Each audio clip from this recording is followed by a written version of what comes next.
Sometimes people have a story to tell. It could be a story of triumph or a story of sorrow. However, it's their story. It's important to keep their story authentic, in their own words, and delivered in a delicate way. That's where Unfiltered Discussions podcast comes in. I'm Brian Howard. I talk with my guests about tough subjects and pivotal moments. I'd love for you to hear their stories. Subscribe to Unfiltered Discussions on your favorite podcast platform. Let's ensure their stories are heard. Hey everyone, it's Gnome from the Hateful Gnomes Music Hut. I'm here with my good buddy, Jake the Hater, and we're bringing you a bi-weekly music podcast for all your heavy metal needs. Tell them about it, Jake. We are here to have our horns up, and we are staying heavy. That is right. Even B-Word is producing behind the scenes, turning his mic off. But you know what? We are going to give the fans something bigger, badder, and fucking bolder. Tune in bi-weekly, a Spreaker Prime podcast. Hey everybody, this is B-Word, one half of the Bleach Brothers podcast, coming at you each and every Sunday with my good buddy, Jake the Hater. So be sure to join us for this episodic journey where we talk Marvel to movies, food, or anything entertainment. A Spreaker Prime podcast. Thanks for all the dirty talk, and come back and get sanitized.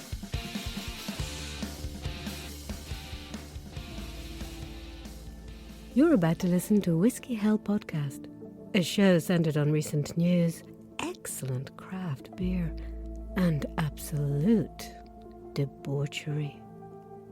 While the guys are getting ready, you can reach them on Twitter at whiskey_hell. You can also go to the whiskeyhellpod.com or email them at whiskeyhellpod@gmail.com. At the end, be sure to drop them a review as a thank you for the content. Looks like they're ready. Enjoy the show, and listener discretion is advised.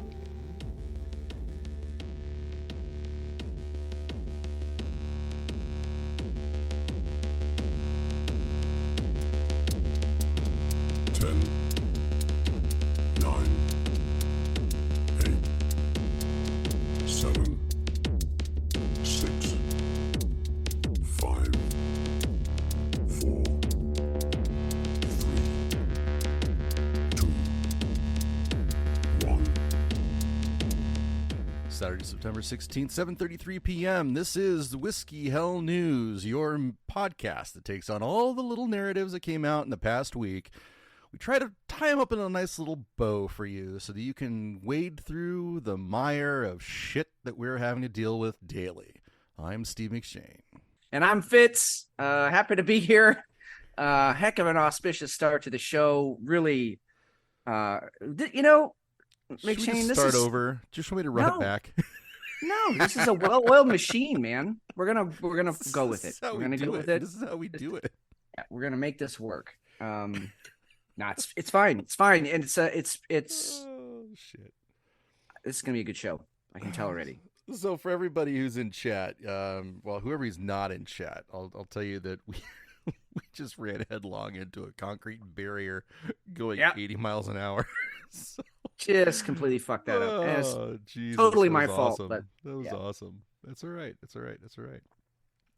So how was your week? I mean, this was a barn burner, a dismal one.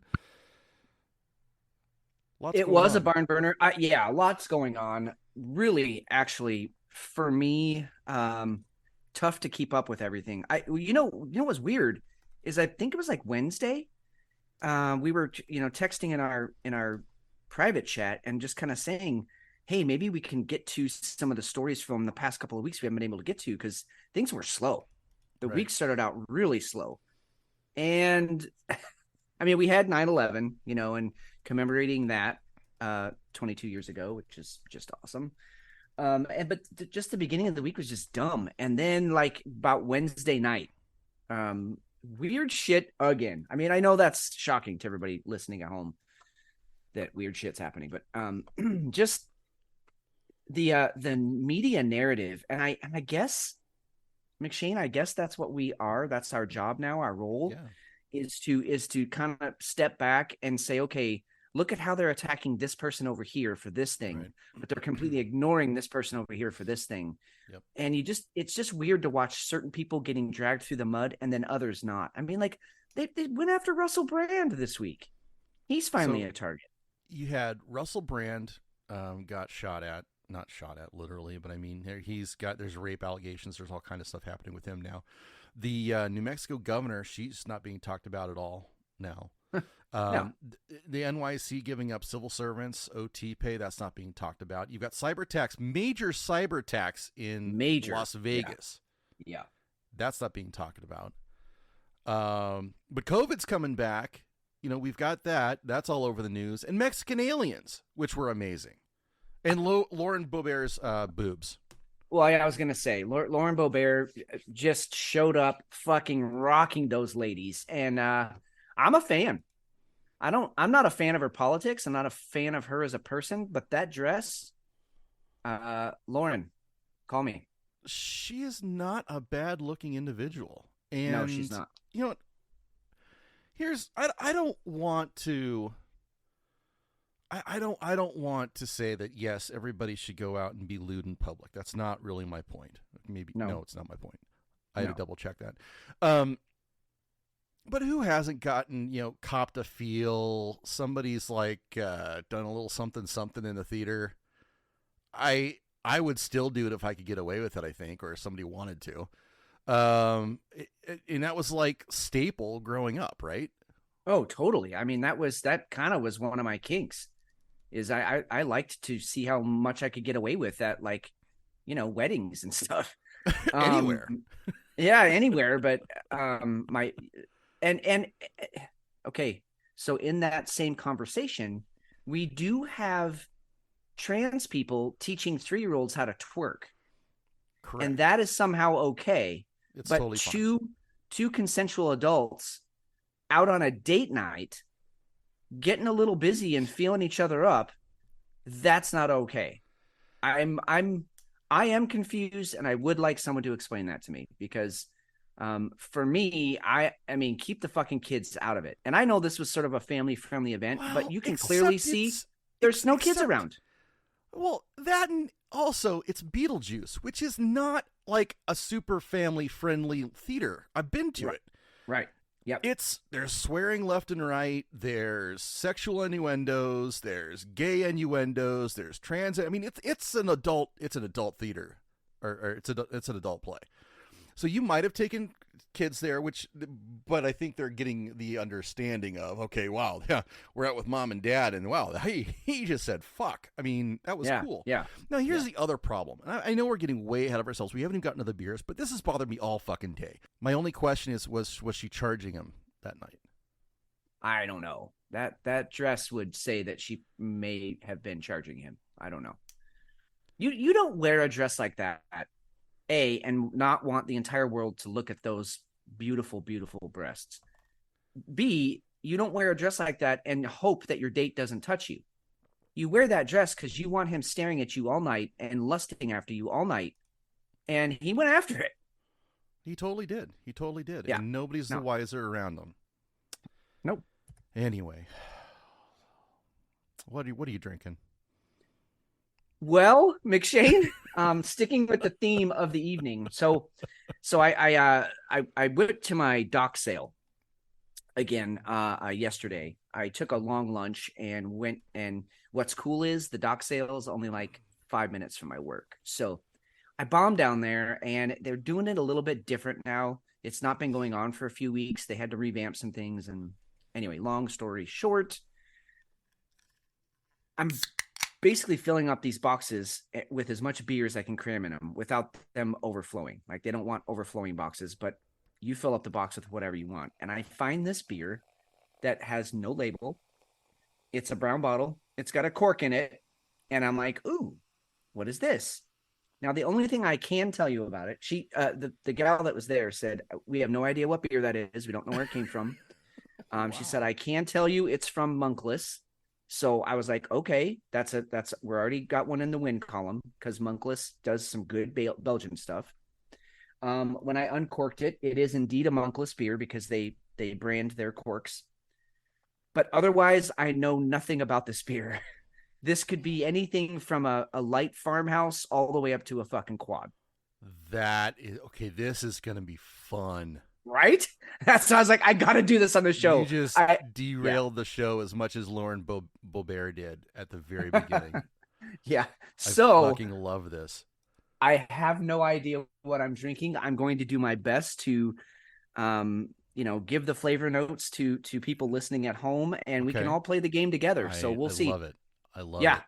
Yeah. See, that's that one right there, the peppercorn. I'm kind of hoping that's what it is, but I don't know. It's in a bottle, and that one comes in a can, so I don't know. We'll see. All right. Well, we're gonna find out now. Monkless. You guys can go to Monkless Beer or monkless.com and look at their beers. These guys are some of the best Belgian beers you're gonna find, and they're made in Bend, Oregon. Okay. All right. So what do you got? Okay. Really light mouthfeel. Lots of fizz, lots of carbonation. We've got a little banana in there. Some apricot. I'm tasting some booze. I'm gonna guess this is their triple. Okay. It's not hitting me over the head like their quad does, but I think it's a triple. What color is it? It's a beautiful honey yellow. Kind of cloudy honey yellow. So I'm thinking it might be the Trinity. How about Trinity? Yeah. Yeah. I'm thinking that's what it might be. I think you got Trinity. There's not a lot of hops to hide behind in this little angel. She can be sneaky at 8.1%. I love sneaky. Being crisp and clean and easy drinking. So I think you did get that. And the IBUs sound like it matches up too.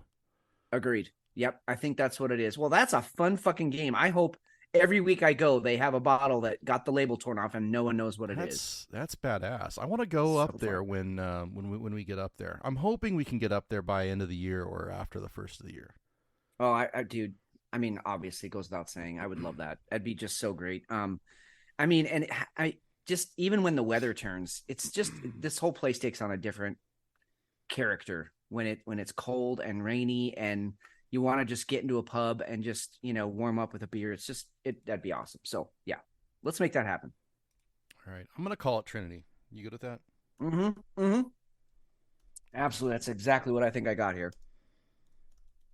And, there's no other way to play this game. Like, it's not like you can go into a store and blindfold yourself and just pick shit. No. And then not look at it when you get it home. I mean, the only way this could happen is for me to just find a completely labelless bottle, and we know the brewer, and that's about it. So that's no other podcast is going to do that for you, where they blindly taste a beer and tell you exactly what beer it is. Yep, I mean, I think we got a niche here. I do too. Now, you want to see how in tune we are without talking?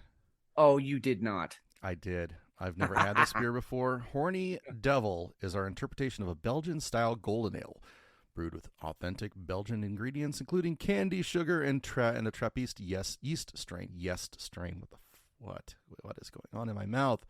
Its fruity and spicy aromas, much like McShane's self, include notes of orange, banana, and peppercorns. Coriander seeds add a refreshing citrus note. You know what they always say? Yeast is better than nost. You just did that. Wow. I had to, bro. Yeah, and this is from AleSmith, right? It is from AleSmith. Yeah.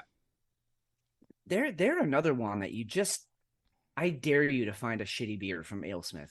You really can. They do, and their heavier stuff is some of their best stuff too. Agreed. Anything that's over 9%, that's like they do it very, very well. And usually it's the dark stuff that I get, but this is the first time I've had Horny Devil, Belgian style ale with coriander. Yeah, the coriander in that's gonna light it up. Hey, while McShane's tasting that beer, quick shout out to our two newest listeners, Stephanie and Drew. Thanks for tuning in. Definitely not podcast people, but they're friends, and they decided to tune in, and they like what they hear. So welcome to the family. Well, I'm going to dedicate this first beer to them then. Since, nice. They're going to endure us for the first time, and I think they're going to need a beer. Well, see, they've gone back and listened to some of our older episodes. Not too far back, like 5 or 6 episodes, like nothing like okay. where we sucked. Yeah. So, but anyway, so they're going to be regular listeners now going forward. So anyway, good stuff. Boozy, smells good. Banana. You definitely get the coriander taste. The coriander taste actually balances out the booze a little bit. Okay.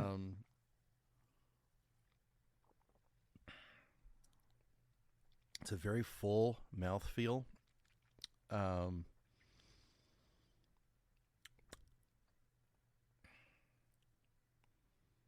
It's a dry after finish, which is kind of weird because at the front end, it's a very full beer. It's a very, you get the aroma, you get a lot of the citrus, you get the spice, even a lot of banana in it too, and then it goes to the peppercorns, and then you get this dry finish, almost like a wine. It's kind of a crazy beer.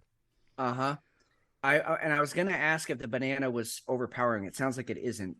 It isn't for mine either. It's there, but it's not. I mean, it's pleasant. No, it's not, and you can taste each pieces of this beer too, which is kind of cool. So you get, for me anyway, on my palate, my taste buds, I'm getting the orange up front, I'm getting the citrus, then I'm getting the sweet banana, then I'm getting kind of the dry, the peppercorn. If you've ever taken a peppercorn and stuck it in your mouth and just eaten it, yeah. That's kind of the taste that you get, and then you've got the coriander finish, which is it's a very. I didn't read this, but I will tell you right now, I didn't read the full description. In fact, I stopped after the peppercorns. I didn't read anything else, but I will agree that it absolutely does. It does finish dry. It's a pleasant beer. It's a very pleasant beer. No, that's fun stuff. And I think this is another testament. I mean, obviously, McShane and I lean towards the Imperials and that sort of thing, the stouts, the darker beers. And so you get those more rich, caramely, chocolatey, savory flavors. But this is a testament to how wide a range beer can be, because now we're in the lighter, fruitier, banana, apricot, coriander, much lighter flavors, and it's still just a beer. I mean, all of these things fall under the category of beer, and yet you can get such a wide range of flavor notes and experiences. So, and it is just weird. I just want to note McShane and I do this quite often. It's just weird that we chose the same style of beer. I didn't even know what mine was going to be, and we just chose the same style.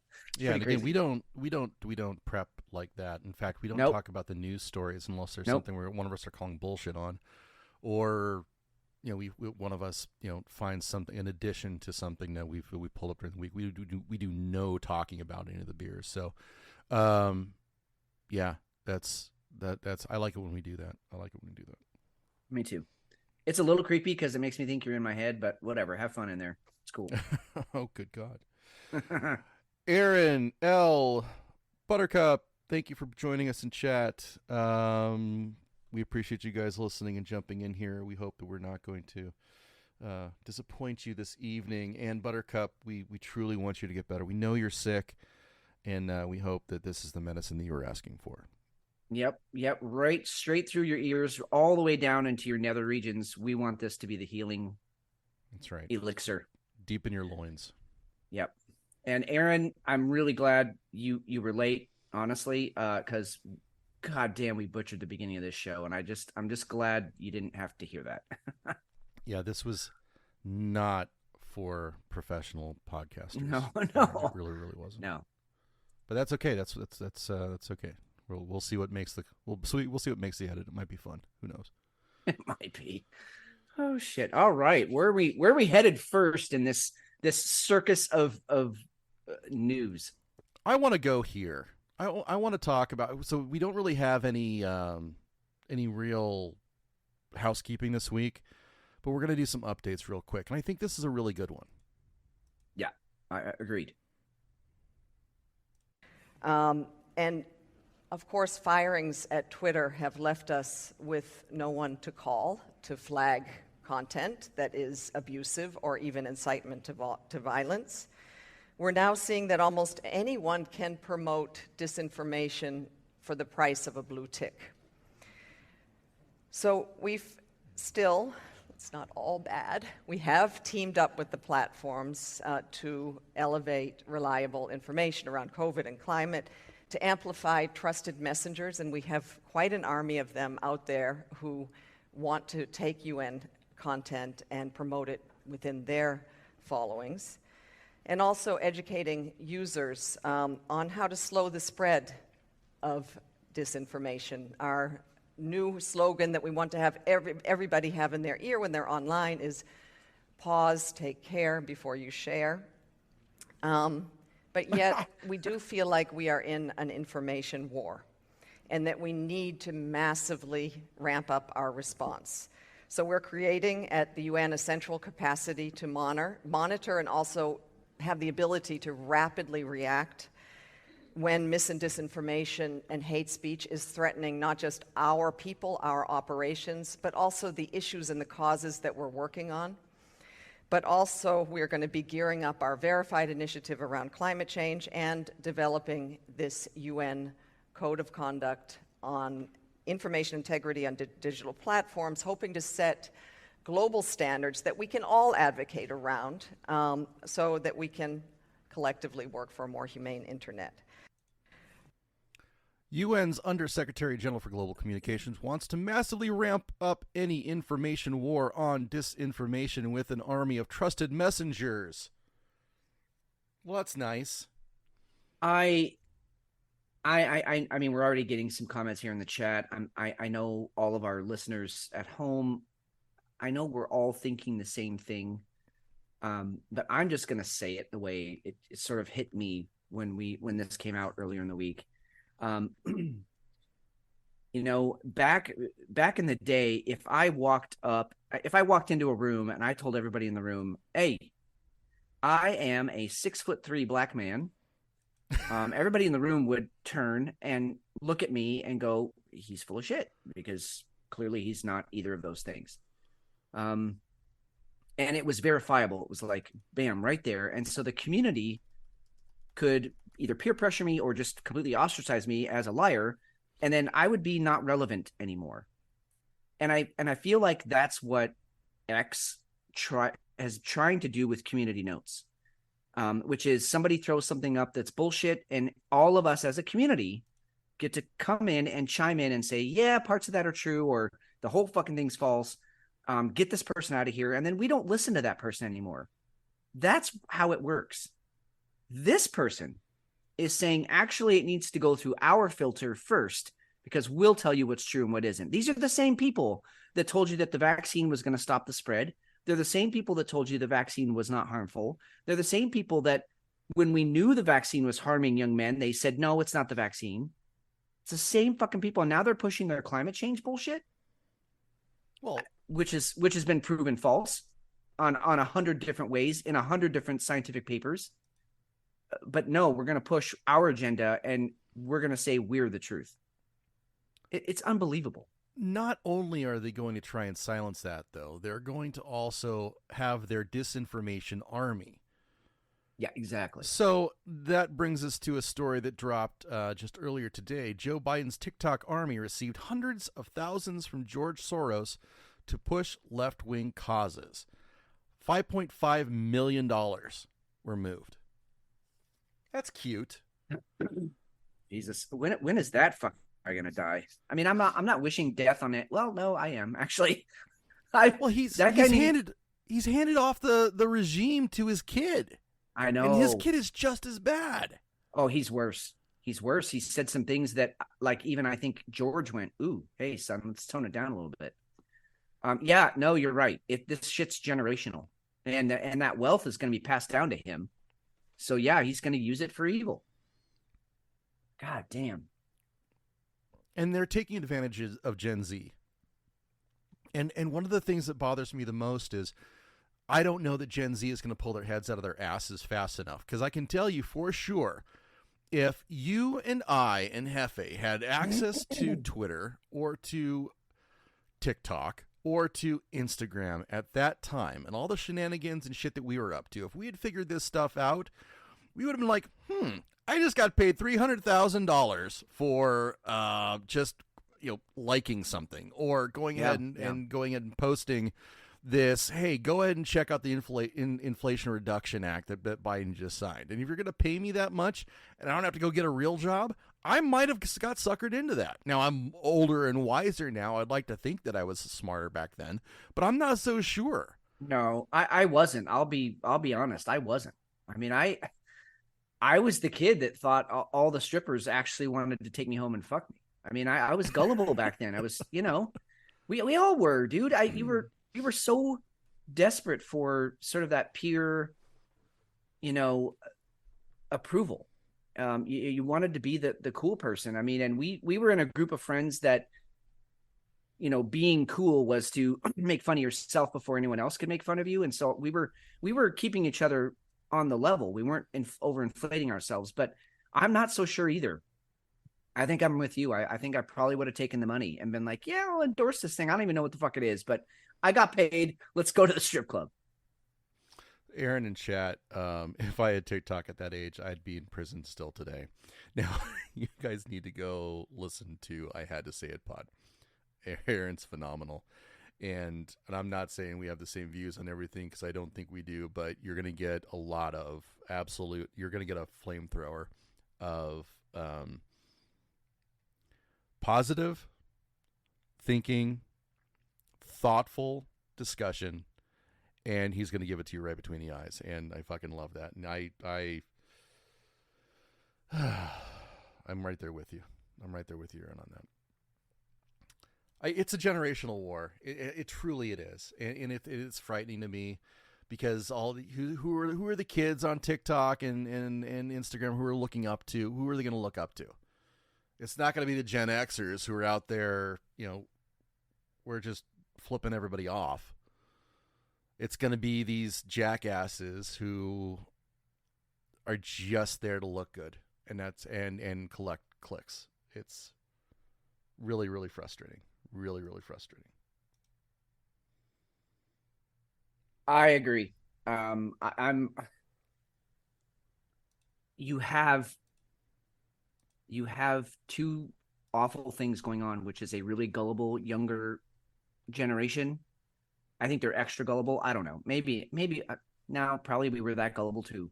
But then technology and the influence it can have on them, and that they are believing what the people on the little phone are telling them. Right. And they're not doing their research. They're not opening it up to the community and saying, hey, what do you guys think about this? They're just like, I guess I should get jabbed again. We say it every week. I'm not going to say it this week. We'll just move on from that. But it is a concern, big concern. It really is. So, how things are going? How are things going in New York, Fitz? Oh my God, dumpster fire is the only word that comes to mind. Now, we're gonna share some stories that we had to kind of dig deep for. There's a whole nother aspect to this that's not being talked about that we will get to when we sort of start to wrap this up. But let's get to this story first, and then we'll talk about what's happening the last 2 or 3 days there.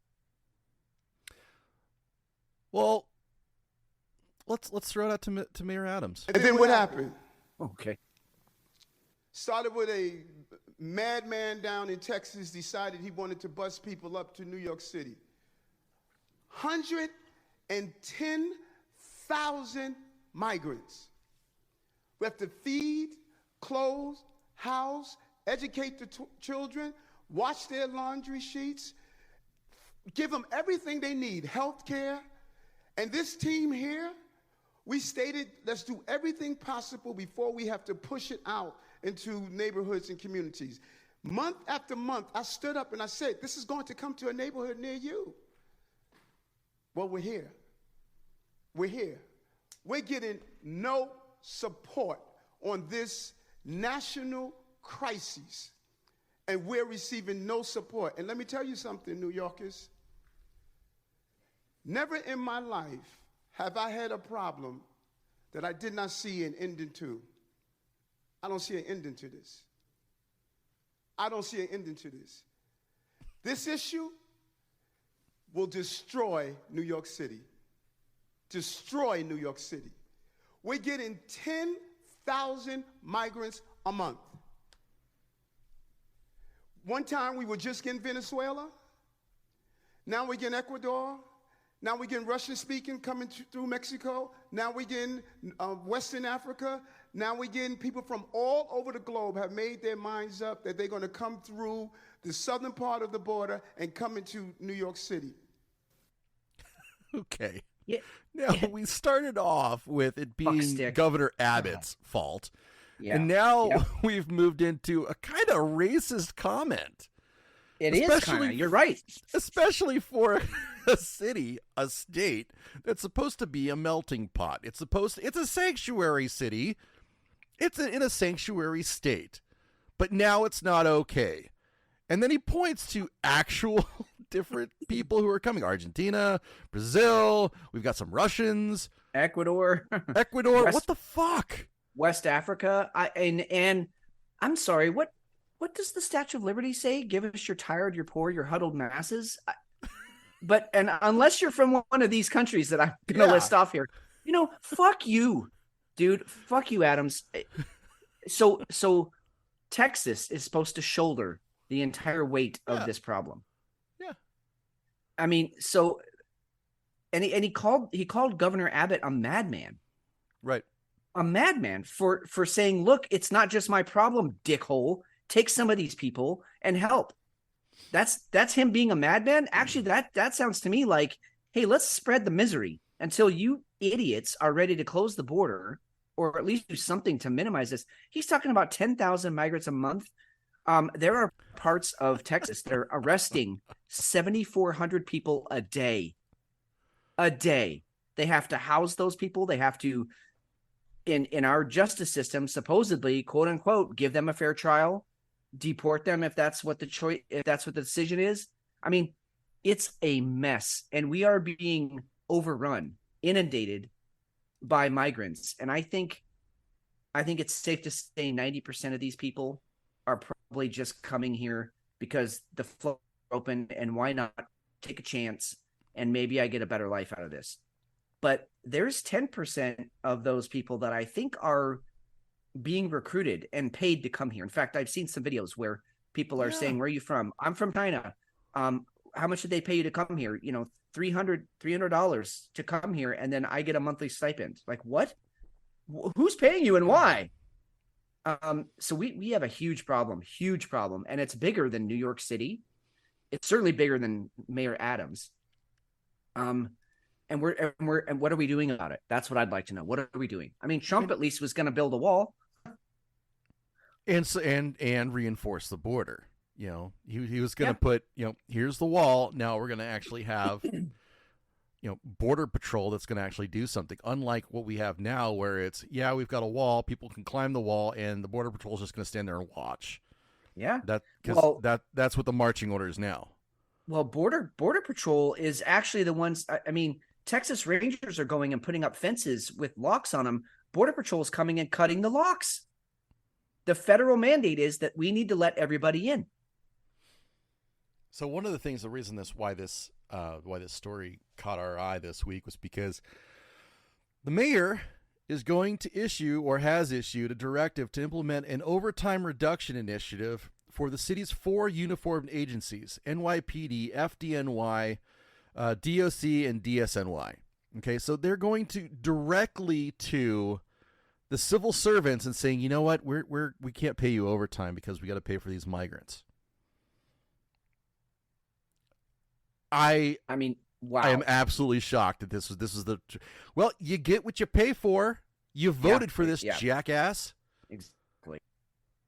Exactly. You get exactly what you wanted. And now that it's happening, and now that it's on your doorstep, you don't want it anymore. I want to play anywhere. We're just kidding. Well, that's not. This is a playground fucking fight. You don't get to just bow out of that. You don't get to say I didn't mean it. No, there's the bully is swinging at you now, and you have to face up to him or you're done. Aaron made a good point too in chat. The border patrol actually welded the gates open. They weren't just cutting locks; they were welding the gates open. Yep.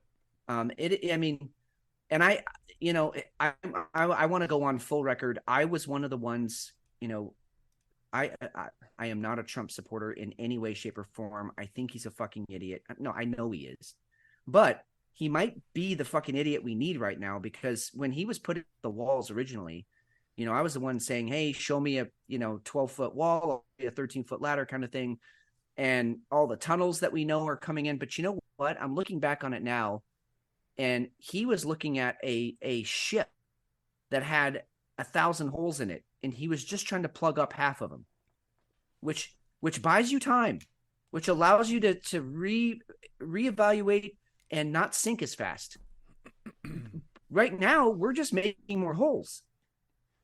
I mean, the wall, I'm looking at it now, and the wall wasn't a terrible idea. I'm not sure it was the best way to spend our tax dollars, but it was at least slowing the mass, this inundation of water of immigrants coming in. They're just flowing in now.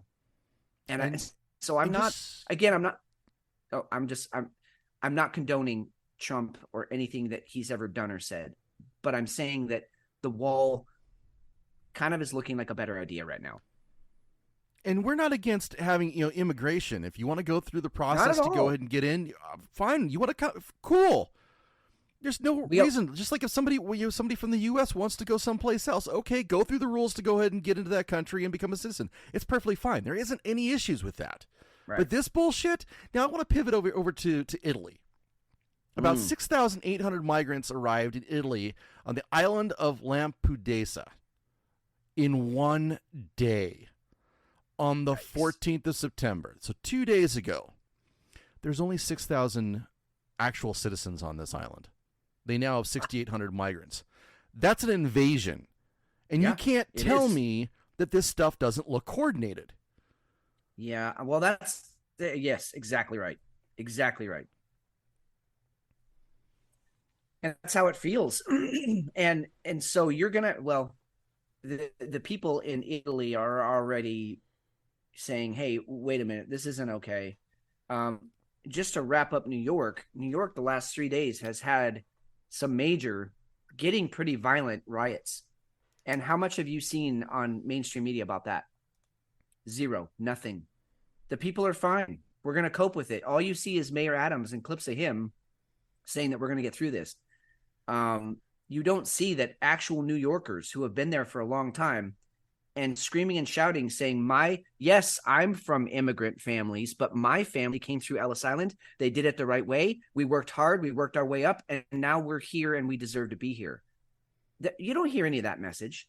All you're hearing is, hey, we got these migrants. We need some help. It's a national emergency. Let's figure out what to do. But you don't see that New York City is in full-on riot right now. Just amazing times we're living in. And again, we're going back to the story we just had. So somebody's filtering out the actual news, the actual shit that's going on in New York. So we're supposed to be okay with that? UN Secretary of Online Safety or whatever the fuck her title was. I mean, I want to know. I want to see everything. Show me what's happening in New York, not just what you want me to see. AOC and what's his ass? They tried to have a press conference. They couldn't even finish the press conference. So many people were out there shouting and screaming about this immigration issue.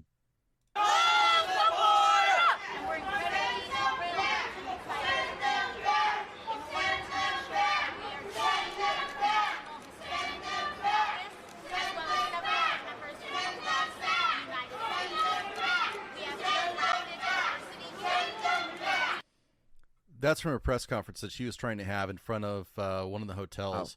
It was beautiful in New York City, and nobody's putting up with it anymore. You've come in, and you've completely disrupted people's ways of life. You don't care. It's to drive a narrative. It's to drive an issue. Let's call it what it is. Okay, it's buying votes. And it's just there to fuel the left. And that's all it is. And I hate saying that. I fucking hate saying it because I know how it sounds. It sounds almost loony because, and it sounds like, it sounds right-wing hateful. It really does. But this is where we're at. Yep. This is where we're at. And this is legit. This is in people's faces now. And New York's in trouble. This is going to be bad. Yeah, this is going to be bad. And for anybody who's given us shit about how our hot takes on New York and what a shit show it is and being willing to at least be the ones that say it, balls in your court, baby. Do something about it. I mean, talk about egg on your face. Yeah, it really is. They're in a bad way over there. And I mean, again, New York City is sort of our face to the rest of the world. I mean, people look to New York to either lead the message or, like, oh shit, if things are bad in New York, imagine how the rest of the country is. They're like our canary in the coal mine, and they're hurting. I think the canary just hit the bottom of the cage, man. It's if it's not dead yet, it's close. Canary's completely given up. It's doing some crack on the corner. It's turning tricks. Some meth, some fentanyl. Oh, man. God damn. All right. Well, while that was supposed to be our update, we got quite a number of stuff out of the way there. Where do you want to go next? We did. We really did. Oh, there's so many choices. Can we do that? Oh, go ahead. Go ahead. What do you got? What do you got? I was going to say the whole digital currencies, because this kind of ties into, what the UN, mouthpiece said earlier.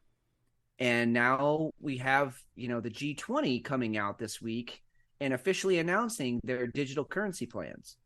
And again, everybody, and we caught shit for it, for bringing up CBDCs, 18 months ago, maybe 2 years ago? Yeah, at least. We're like, it's not going to happen. The dollar's fine. It'll never happen. Well, here we are. It's happening. And people are, again, the younger people are like, oh my God, it's so convenient. I just put my hand under this little scanner and it pays for everything I do at the club tonight. Yeah. Great. But they don't see how it's going to be used as a system for control. And we don't have to go into that here on the show tonight. If you want to listen to some of our earlier shows, we've really kind of gone into and enumerated how they're going to control you in your life by just shutting off your fucking money because you've driven too many miles this week, or had too much meat, or not eaten enough crickets, or said the wrong thing online. Well, that's all. Not only is it possible, probable, and now here comes the G20 saying, yep, this is what we're going to do, and it's a great way to control people. And all the governments are doing this. Everybody's got a little plan in place to be able to go ahead and deploy this. So yeah, it's definitely not new. But when you've got the G20, which interestingly enough, there's still a number of BRICS countries that are actually a part of the G20. Like Brazil, for instance, was actually at this India. Brazil, India, exactly. We're at this this summit, which kind of makes me put into question. Okay, BRICS is just bullshit too, but yeah, they're totally backing it. So it's not even something we got to dive into, but it's something that we've got the G20, and the G20 is a conglomeration of 20 of the major countries in the world economically who work together to go ahead and push certain kinds of agendas, certain kind of business propositions, making sure that they're all kind of working in sync, and this is just another way that they're going to do that. Yep, and it's all coordinated. I mean, make no mistake, it's all coordinated, it's all strategic, and it's all being done because there's too many of us now, and they need a control mechanism. They need a way to keep us in line, because the internet, while it has helped them spread their messages, that it also has allowed us to share in real time actual shit that's happening, and they just can't have that anymore. So they got to lock it down somehow. All right. I think one of the things that we need to get into is the oddness of this hotel issue in Vegas. Yeah. Yes. We have a major cyber attack going on, and this started like on the 10th or 11th, and it might have even been earlier than that. But several major hotels in Las Vegas We're talking like Bellagio, MGM. Well, actually, most of the MGM. All the MGM conglomerate. properties. Yeah. And then who was the other big one? I think Caesars. Caesars was well before then, but they very quietly took care of it because Right. they were originally, the ransomware was for $30 million. They paid $15 million, and then it suddenly it never hit the news. It just went away. Right. They just paid it and went off quietly into the night. So right now we have guests are unable to charge anything to their rooms. Nobody can make reservations. In order to actually get, if you had a reservation, you show up. They have to manually do it. You've got all kinds of machines. Anything that's electronic is going offline, or it's blinking out, or it looks like it's glitching when you try to use it. So any kind of the slot machines, forget about it. Any of the other like electronic elevators. Elevators. Elevators have been funky. The hot water is going off and on. Guests are they're checking in, they're given a room, they show up to the room, there's already somebody in it. So they're fucking with the capacity and what the front desk can see. I mean, they're making it a living hell. And I love MGM's statement when this kind of hit the fan and people started finding out about it. It got public. MGM's first statement was, no, don't worry, all employees will get paid. That was literally the only thing they could guarantee is all MGM employees will get paid. It's like, okay, but we can't provide a service for any of our guests. What the fuck are you talking about? So how this came about was, well, actually I've got a video for it. Well, I'm just going to play that. Yeah, this is good. Yep. That's fine. The MGM cyber attack is crazier than you think. An international hacker gang named Alpha or Black Cat is responsible for the cyber attack on MGM Resort servers. The hackers did this by finding MGM's IT employee on LinkedIn. The group then called the MGM's internal help desk, acting as that employee. Pretending to have difficulties with the system, the hackers obtained enough information to gain backdoor access into MGM's servers. This phone call lasted less than 10 minutes. Once the hackers accessed the server, they compromised that employee's user and administrator account. This allowed them to remove antivirus software and set up malicious objects, enabling them to deploy the malware.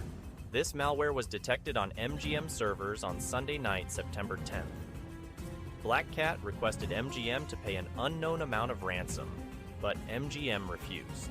Caesars Entertainment was recently hacked by the same group, costing them a whopping $15 million of a requested $30 million ransom.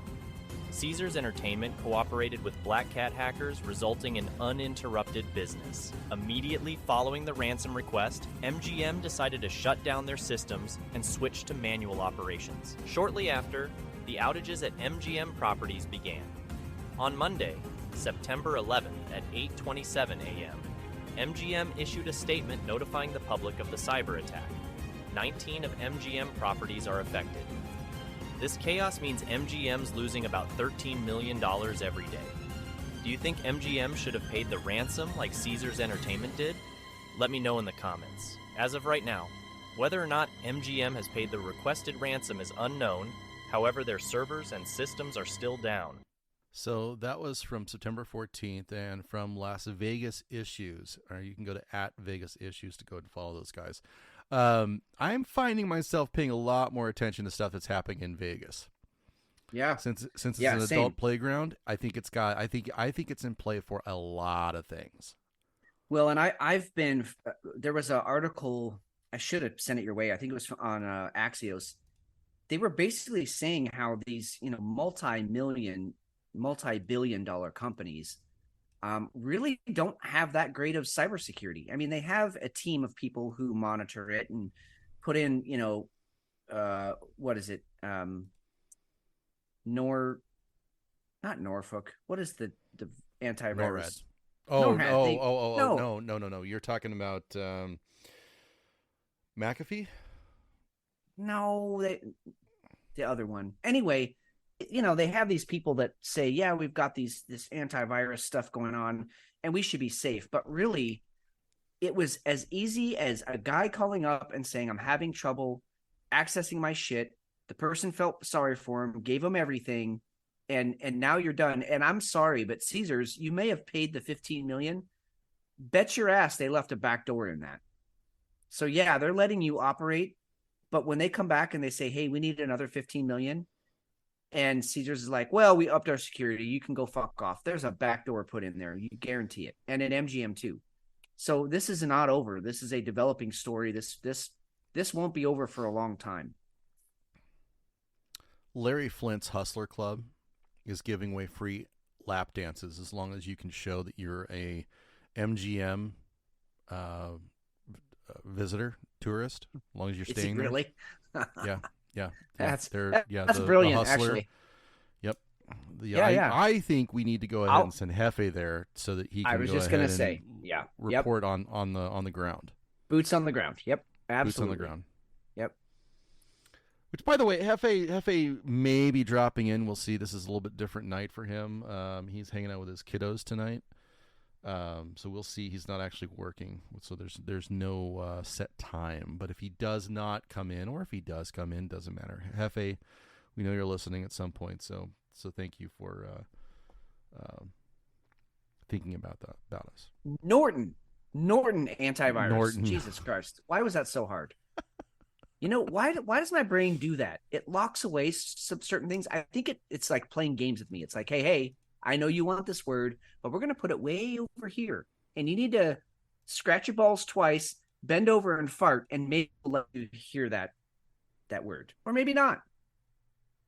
The brain's a weird thing. Which is what I did. I scratched my balls twice, bent over and farted, and boom, I had it. Norton. This is why we're a fantastic podcast. We go the extra mile to make sure we're bringing the heat every time.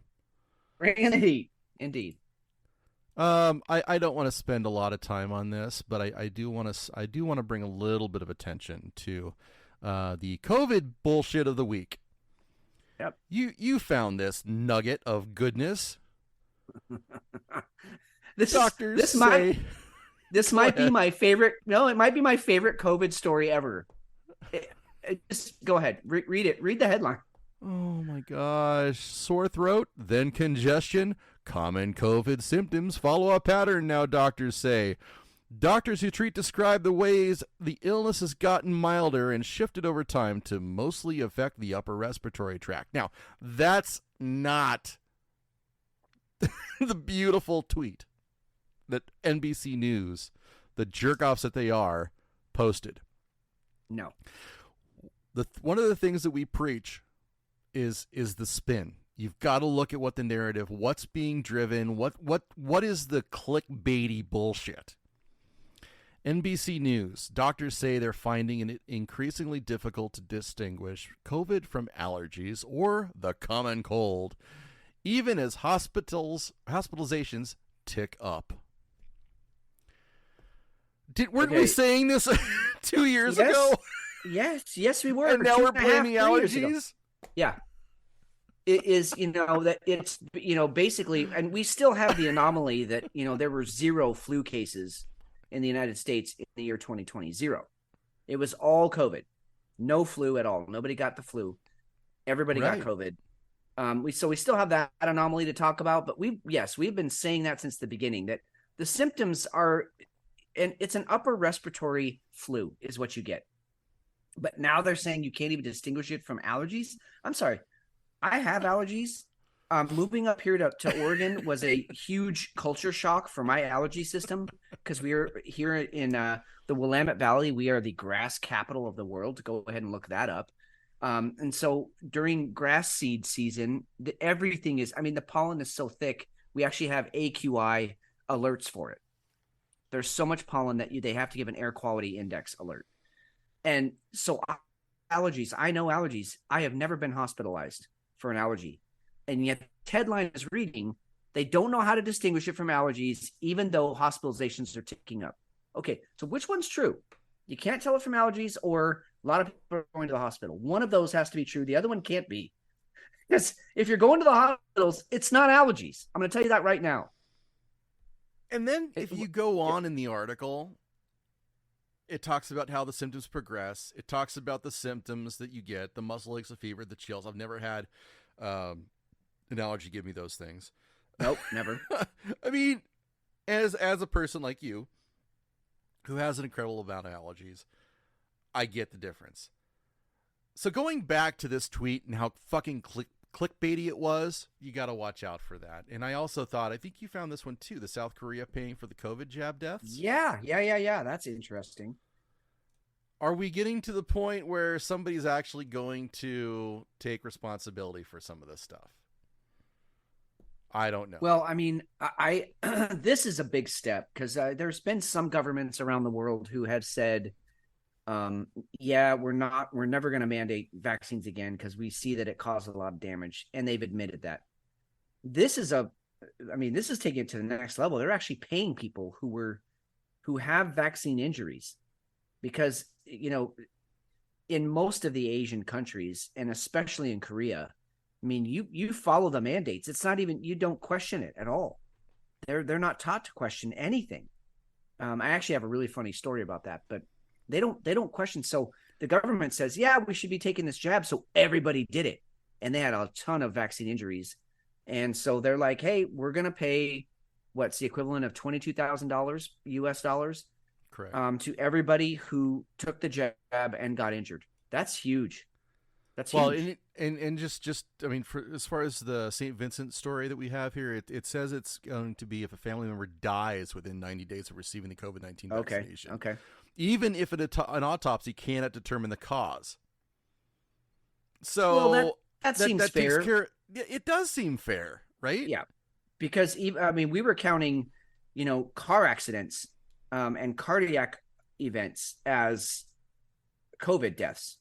So it should go the other way then. It doesn't matter what you died from. If you had the vaccine in the last 90 days, your family gets paid.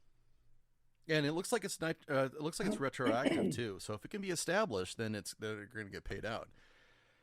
I don't know. The only reason we bring this up is because we're going into it's hot. It's a hot topic. It is, you know, just think critically, act accordingly. If you're going to take it, great. Be aware of what you're taking. Make sure you're totally on board with it. We did have the whistleblower business come up, which actually had the CIA rewarding 6 analysts who significant financial incentives to change their COVID-19 origin conclusions from a lab leak to zoonosis. Yeah. And that's straight from the Select Committee on the Coronavirus Pandemic. So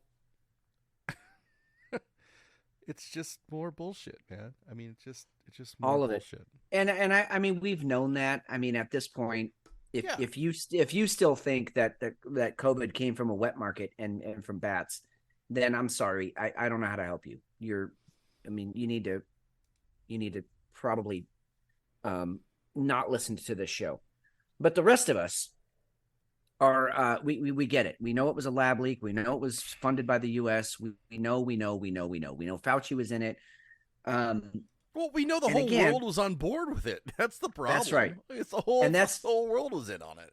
Just to tie into a previous story, I mean, that's one of the reasons that I can't, I mean, regardless of what I think of Trump as a man, because I don't respect him as a man, because I think he's a piece of shit. But regardless of that, we've had lots of pieces of shit be president. But Absolutely. he was spearheading everybody getting vaxxed, everybody, you know, doing all these things because of COVID, and that it was, you know, this zoonotic, you know, virus that just got released. Now, later he was like, hey, I think it came from the Wuhan lab, and then everybody laughed at him, but turns out he was right. But he was in that initial push. He was absolutely supporting the little fuckwit Anthony Fauci. And so he was part of the problem too. I mean, we all want to blame it on Biden. It started before Biden. And we can't forget that. So I just, you know, he's still part of the system, even if it's just a little bit, he's part of it. So anyway, we can move on from COVID, but yeah, it's coming. I mean, if they can get 20% of people to lock down because of COVID, then that's 20% more people they don't have to worry about to do their next thing. So they'll do it. They'll play that card until it's till it's used up. So, and the only other thing along with that is that we have a new one coming out of India. Yeah. Now and, and one of my fears, and we've talked about this, was that COVID was like the head fake, right? Right. You've got we're going to make everybody not be okay with getting the jab, and we're going to point to a whole bunch of things that were wrong with it, and then suddenly we're going to have this other thing that's going to come out. I'm trying to think. I can't think of what the name of it. What was the name of it? I don't remember that. I was just going to say, COVID was really kind of, and we talked about this in the sense of like military, police, fire departments.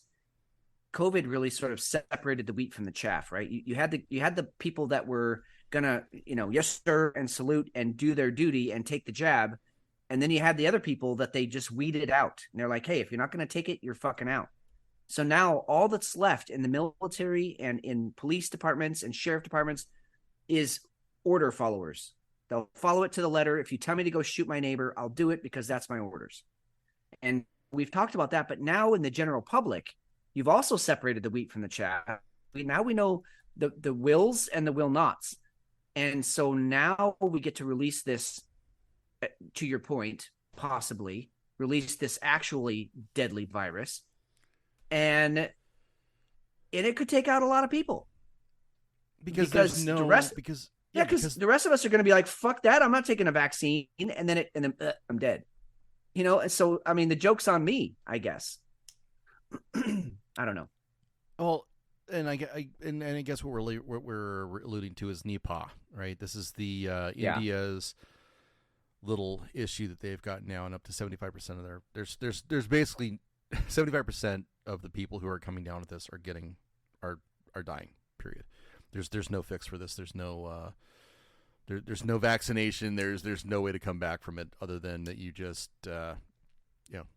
you were able to suddenly get over it, but it's only 75% of the population that is able to do that. So this isn't to be scary. This isn't be anything more than just, hey, this is something you should be concerned about, because everybody was pushed to get this vaccine, and then you see how the vaccine reacted, and it hurt a lot of people. And now you're going to have absolutely no confidence in the vaccines from here on. But now we might have this other thing that's going to come in, and if this Nipah illness virus takes up some serious momentum, that could be a world changer if it actually comes through and just totals, or it could all be bullshit. Or it could all be bullshit. We don't know. What scares me is that it's coming out of a place, like Bangladesh, like Mumbai in India. And I've never been to either of those places, but I have seen enough. I've met people from there. You don't understand people living on top of people like they do there. We just don't have that here. I mean, even in your big cities, New York, Chicago, LA, we don't have that sort of massive humanity in a small area. And then all of the disease and the filth and everything that goes along with them not really having adequate septic systems and hand washing techniques and whatever else you want to talk about. Something like this, it's worth keeping an eye on, because if you have a city like Mumbai and all of a sudden, I mean, it's a city of shit. I think it's 28 million, 30 million. But if you start having millions of people dying from this new virus, it's something to pay attention to, because not only do they have millions of people there, but they have lots of people that are traveling all over the world all the time. They have business people there. And so it's just something to keep an eye on. Although at this point, I still wouldn't take a fucking vaccine. I'll take my chances with the disease. I will. I think I'm in the same boat. This isn't like a brand new one either. It's been around since 1998, but now it's popping up again. And with all the talking heads that have promised that there's going to be another pandemic, I don't know. I got a gut feeling this one might be more than. Well, we'll see. Time will tell. Yeah. How's that beer doing? Dude, It's good. There is and I think you'll agree with this. There's a certain buzz you get from sort of the Belgian farmhouse, double, triple quads family of beers. It's really like it's a high buzz. It's like on the top of your head kind of buzz. Like you can still think clearly, you can still speak clearly, but when you try and get up and walk, you're like, what just happened to me? And I in the last probably 3 minutes, this thing just hit bottom, and I'm now feeling that buzz. Like the top of my head is completely numb. Like I could have a railroad spike dropped on my head and I wouldn't feel it. But that's all to say, I'm enjoying it immensely. It's very good, and but I'm nearly done with it. So we are definitely on the verge of heading to beer 2. How's yours treating you? Are you? What are you at on I'm very happy with this one. Very happy. I'm not saying that this is going to be the beer of the night by any chance, but I'm not kicking this one out of bed yet. Yeah, no, definitely. I'm definitely enjoying it. It's a little bit. It was definitely turned into a sipper. A lot of you know how we've talked about this before. How the muscles in the back of your mouth, everything just kind of tenses up. I don't want anybody to get all hot and bothered by that, but no, I'm getting hot. Go ahead, continue. Speak slowly. It definitely has those features to it, and it didn't lose any of the flavor. It actually got more pleasant and a little bit more farmhouse ale-ish. Farm hill. I like that. Farm hill. That's something that happens in Iowa. But yeah, I'm definitely digging it. I'm ready for beer 2 though. Yeah. Me too. And when we come back, I'll share my story. We can always edit it out if you feel like it's irrelevant. I want to share my story about sort of the Asian philosophy on things, and my not first-hand, second-hand account of a pretty funny story about that. So, okay, you have that to look forward to, folks. And beer 2. All right, we'll be right back. Beer 2. Fitz, I may have made a colossal mistake, but I'm going to go for it. Okay. Oh, I like this. I like where this is going. So, my oldest was he has zero interest in driving. I've talked to you about that. Yeah. And he finally got his permit today. Yeah. How'd that go? He got it, huh? Fine. He already knew it, but he failed one of the tests. He's like, "Fuck this! I don't care. I'm not going to do it." So, I mean, he has my attitude at 19. Yeah, right. So it doesn't help a whole lot. Which I guess more power to him. Anyway, so I was waiting for him to get done, which it was pretty cool because he took the test. He went over to the DMV, and then he got the permit, and he did everything with the driver's ed course that he went through just to make sure he fucking did it. Right. Anyway, I went to my favorite bottle shop, which is Bottle Shop 48. I think I've talked about him on the show. Yep. Great place. So I have here an Equilibrium beer called Cookies and Cream Pop. Now, this beer pours like motor oil. You can probably hear it. Yeah. It is dark. So fucking dark. No head at all. It smells thick. Okay? It smells like it's thick. It looks like motor oil. So it's, obviously in my wheelhouse. But it seems like it is some serious shit here. Imperial Stout with crushed cookies, cake mix, cocoa nibs, Madagascar vanilla, and lactose. Oh, shit. This is going to be a rich, decadent, sweet mess. Yep. Yeah, it's going to be that's a nightcap, dude. That's a night ender right there. That's a good night, McShane. It was a good show. Good night. Oh. 3 O's. So sweet. Oh, it's like it's cookies and cream. It's cookies and cream ice cream. Only it's an imperial stout.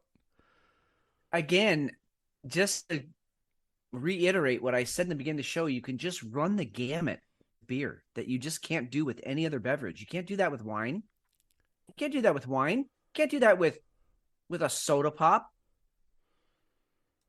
That's awesome, dude. Good for you. So I'm looking on their site. It's eqbrew.com. If anybody wants to go check them out. It's a fantastic brewery. It really, dude. really is. Who's their fucking photographer? That shit's beautiful. Oh yeah. Look at that. That's so artistic with all the cans stacked on each other like that. That's beautiful. Yeah, they're absolute pros. Wow. And then they do this little series versus styles equal specific beer. A specific individual beer comes from a point in 2D space from our series and the style beer. And then they go ahead and break down they've got hoppy ales, they've got porters and stouts. Dude, I guarantee you one or all of the guys that are managing this place graduated from MIT. Like this, it just has that look to it, right? It just has, very well could be. I mean, they're naming their beers like Mobius, Astrophysics, Row. I mean, just like shit from you have to go to a technical college to know any of this stuff. MC squared, Photon. Yep. Yeah, these guys are scientists. They're fucking mad scientists. And they use their powers for good. And they went to beer. Good for you guys. That's so cool. So I'm not sure. I got a hunch this is probably about an 8%er. It doesn't seem like it's real heavy. Well, maybe not. It might be an 11%er, according to Untapped. Oh. All right. So I'm not going to be able to talk by the time we get to the end of the show, which is good. Which is probably a very good thing. Yeah, it's an 11%er. That's right off of EQ's site. All right. So what's your safe word? Like, what can I say? What can I say that'll tell you, like, just shut the fuck up because you're slurring your words? Jacaranda. Jacaranda. Okay, hold on. I'm writing that down. Yeah, write that down. Okay. And anybody who's in chat, you guys can say Jacaranda and I'll stop. And I'll pivot. Okay, that's my safe word for the rest of the evening. Very sweet. It is definitely cookies and cream. There's no booze. This is a dessert beer in every way. We'll see how long I can handle it. It is a little bit bigger bottle too. It's almost 2 pints, and we'll see how we got beer to liberty in chat. Rest in peace, Mitch. Yes, sir. Yep. Good night. That's great. Exactly what's going to happen. All right. What do you have over there? Okay. Well, as far as I can make out, so this one does have a label, and it's one of those labels that just irritates me to no end because there's just not enough information on it, right? I mean, it's just one of those where you're like, yeah, but what about this? And it's not there. And then what about that? It's not there. And it just pisses me off. I want to rip the fucking label off. But from what I can gather, this is from Imprint Beer Company. Okay. So IMPRINT, Imprint Beer Company. They're a Pennsylvania outfit, I believe. And this is it's called Schmoogie, SCHM. So you got a lot of consonants all in a row there. So SCHMOOJEE, Smoogie. Now, the reason I bought this beer, I mean, the label, I already knew the label was going to piss me off, but the reason I bought this beer is because it sounds really interesting. Okay. This is grilled peaches with salted caramel. So this is it poured like a milkshake. It was super thick. You were talking about yours looking like motor oil. This was like a thick yellow sludge. In fact, at is the it a end, shake? Yeah, it's a shake. It's got to be. Okay. Because at the end, I had to kind of swirl the can a little bit to get all the sediment that had settled to the bottom. Anyway, so it's grilled peaches with salted caramel, which, peach cobbler with that, caramel drizzle on top is like one of my favorite desserts of all time. I believe Willie Nelson, love you, man. It's one of his favorite also. So anyway, I had to go for it, and I thought it would be a nice compliment to my my triple that I had earlier today or earlier in the show. So here we go. Let's see what my mouth is watering. I'm salivating. Pavlov's dog here. Really curious how this is going to go. Oh, fuck me. Oh my God. It is exactly what they say. You can even taste the grill on the grilled peaches. What the fuck? How And do what they was do the name that? of this? Schmoogie. There it is. Schmoogie. Right. But there's Yeah. like they have like they have a bunch of whole them. line. Yeah, it's like a Drecker, like a Yeah, the right. Brains, Well, series. this is the grilled peaches with salted caramel. That's the name of the Okay. beer, I guess. I mean, I don't. No, that's okay. I'll find it.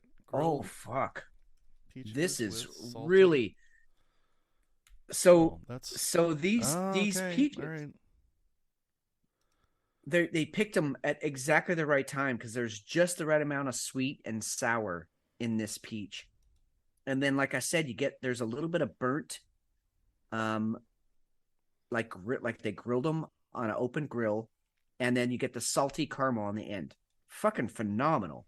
And I have no idea what the ABV is on this, so I'm either fucked or we're gonna have a good night. I don't know. It's 6. Oh, great! We're gonna have a great night. Yeah, we're good. You don't need I'm a rolling- safe note. You don't need a I'm safe rolling. word. No, this time. I don't know. I was rolling the dice, but good. That plays out well. Well, anyway, really, really delicious beer. I'm not going to say anything yet, like definitively, Okay. but I see a threesome in my future because that first triple was really good, and then you introduced this young lady, and if I can get the two of these gals to play together, I'm in. I'm absolutely in. I know that's not going to happen in my case. Cookies and Cream is going to show up like that ex on a Saturday night that's drunk, and she's going to be banging on the apartment door until you have it dealt with. Yeah, like she's and she knows what you like, and she's gonna do all all of it. She's going to do all of Yeah. it, and then you're going to have an awkward moment in the morning, and you don't want to open the door.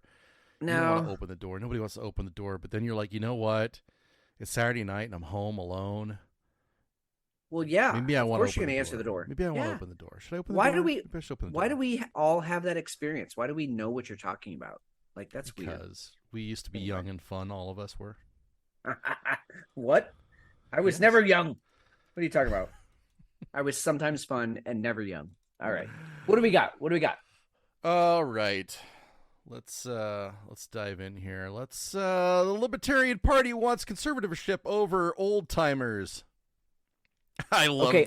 This was so amazing. Oh, I thought it was brilliant. Brilliant, because not only did they make the sort of headline that you want to read and be like, oh shit, that's funny.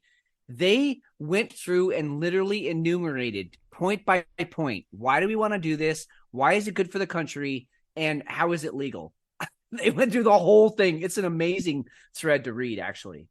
Really fucking good. And they even include the absolute worst pictures of McConnell, and then Biden. He was obviously roaming off of stage or something like that. He was trying to shake someone's hand, and there was no one wasn't there. Yeah. That was the one. It was the ghost shake. It was the ghost shake. Yeah. Yep. What I mean, this is the most creative trolling I probably have ever seen. Oh yeah, it's so good. It's so good because it's the Libertarian Party, and they're like, hey, these guys are actually our leaders, and they don't have their mental faculties, so legally we can take conservatorship of them. It's just so good. And I want to see it happen, actually. I kind of want to see what happens if they do it. I totally do. Conservatorship is a legal mechanism designed to protect individuals who cannot take care of themselves. While it's an extreme measure, we believe the situation calls for it. The Libertarian Party is taking the step to send a clear message. The mental health of our leaders is a priority that should transcend political affiliations. This action is about more than just two individuals. It's a wake-up call for voters and politicians alike to prioritize mental fitness in our leaders. Cognitive ability should be a non-negotiable qualification for public office. They're not wrong. This is so great. Well, I mean, it's blatantly obvious. I mean, they nailed it. And what? Glitch McConnell, last week or the week before, he had another one. This week, Biden's lying his ass off. He said he was at ground zero on the 11th. Well, back right the day after that, September 11th happened, he was never there. He was actually in Congress. Yeah. I mean, it's nonstop bullshit. And yet we sit here going, we voted for him. I guess.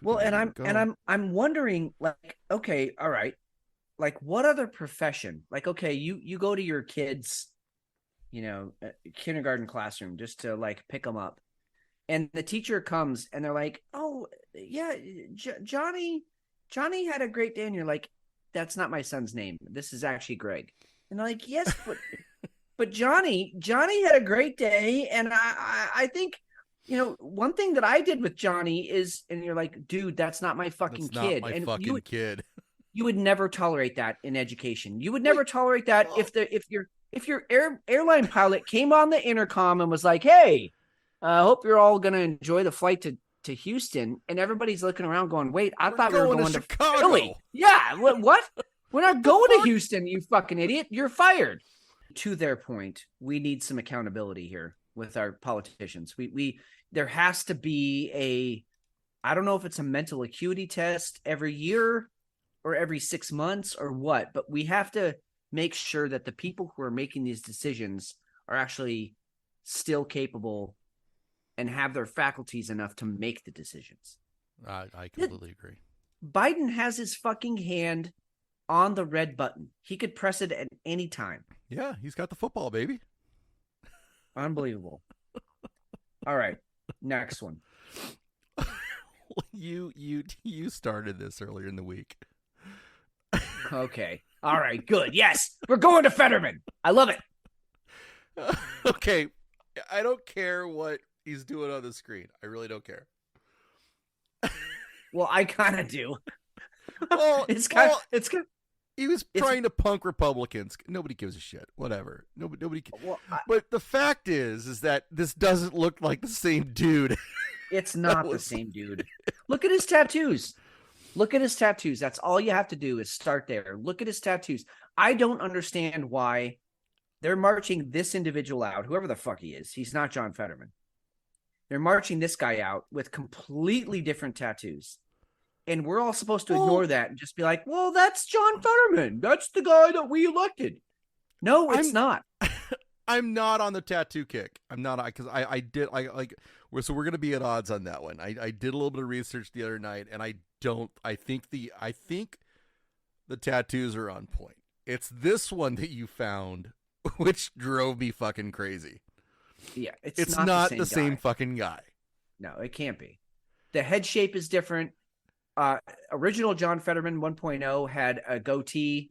New John Fetterman 2.0 has a mustache. He has no chin. 1.0 had a chin. He could actually stick his chin out. Yeah. 2.0 he was a has mongoloid. Yeah. He has an absence of a chin. Yeah. He doesn't have the same brow. He's got a smaller head.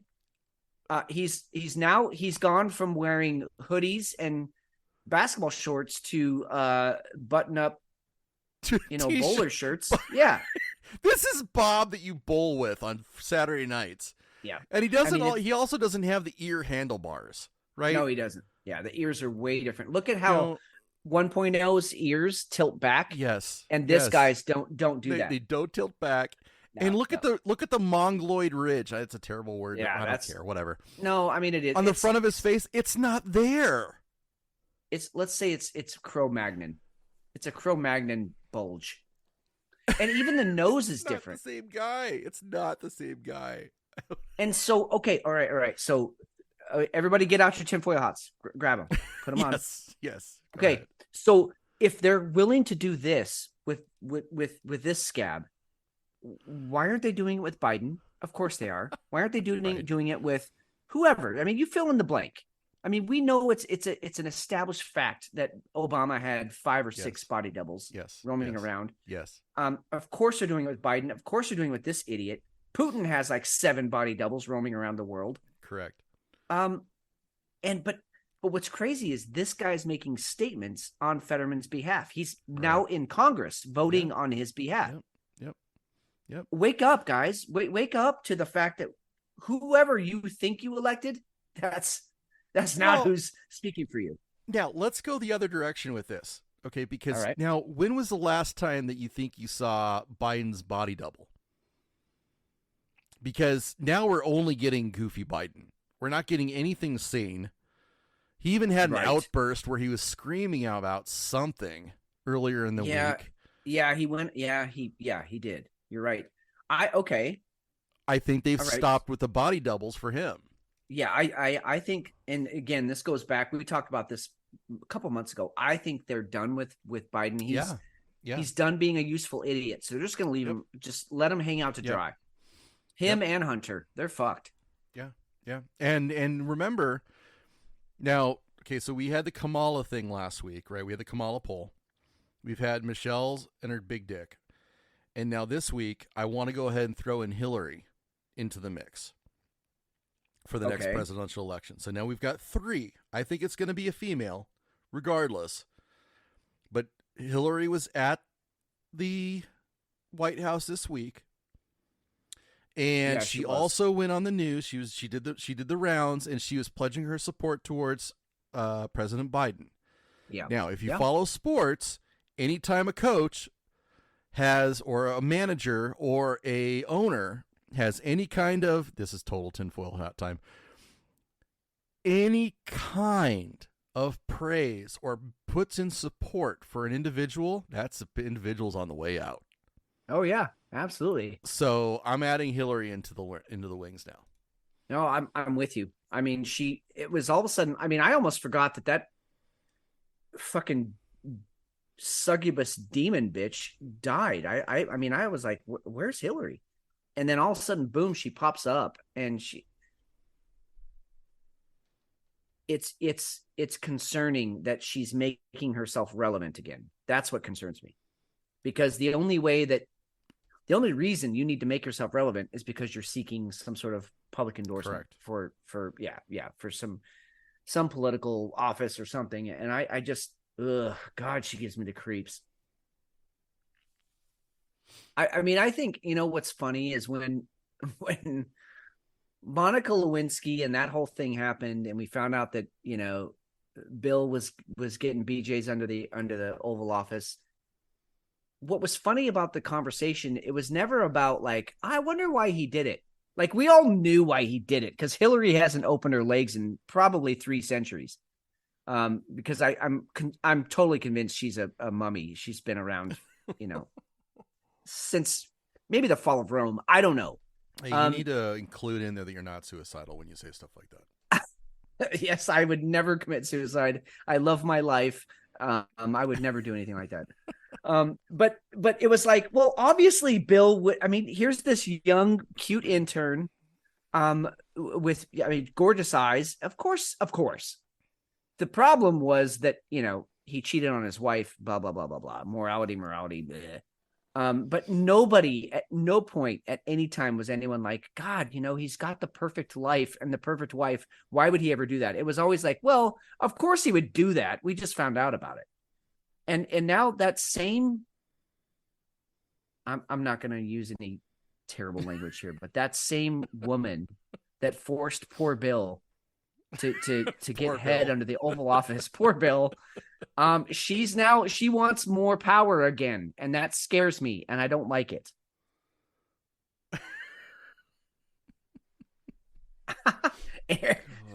Aaron in the chat just said, I'd rather fuck Bill than Hillary. I'm right there with you, dude. That's exactly right. Me too. Beard of Liberty. Who would want to go into that dusty old claptrap? Oh God. Could you imagine? I mean, I don't want to make anybody retch or anything, but could you imagine going down on Hillary Clinton? No. Okay. All right. I just made myself rich. All right. Okay, I'm stopping. I'm stopping. we- Sorry, Beard. Sorry. All right. I just I'm gonna go here. I don't care anymore. This is New Zealand. This is new. Oh shit. This is New Zealand. Just enjoy. I love dick, you love dick, we all love dickety dick dick dick.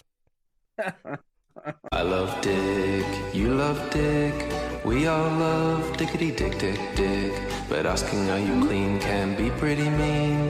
Now you're just being a dick dick dick. Eat a dick, ride a dick, just don't be a dick getting dick. Oh my god, there's so much to unpack there. Oh my god. New Zealand is putting out a campaign to encourage homosexuals to not ask each other if you guys are like clean, right? They're demonizing asking if you're clean, if you have these kind of sicknesses. Do you what the fuck planet are we on? I don't any of our dick. Asking if you clean is being a dick. That's literally what the fucking song said. Be a dick, ride a dick, suck a dick, don't be a dick. I think that was the So, I mean, does that translate? Like, can I say that to a woman? Like, hey, don't worry about where it's been. No, that would, of course you can't say that. Isn't that what you're saying? If you're, but that's, yes. Yeah. How many partners have you had? Don't ask. You're being a dick. Yeah, just get on and let's go. I just don't understand it. Yes, that's a legitimate thing that's happening in New Zealand. No, that's an actual campaign. I mean, we didn't make that up. I wish I'd made it up because it's brilliant. And even the animation, like half the dicks were they had foreskin and half. Dick, you love dick, we all love dickety dick dick dick. But asking are you clean can be pretty mean. Now you're just being a dick dick dick. Eat a dick, ride a dick, just don't be a dick getting dick. They need to put an eat a dick too.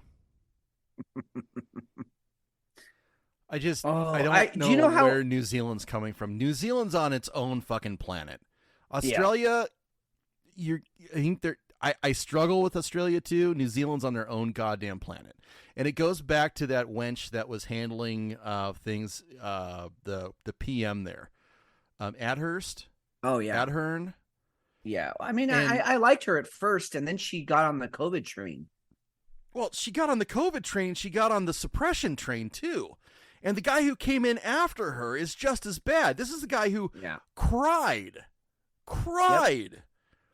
that he was sorry that he wasn't harder on people.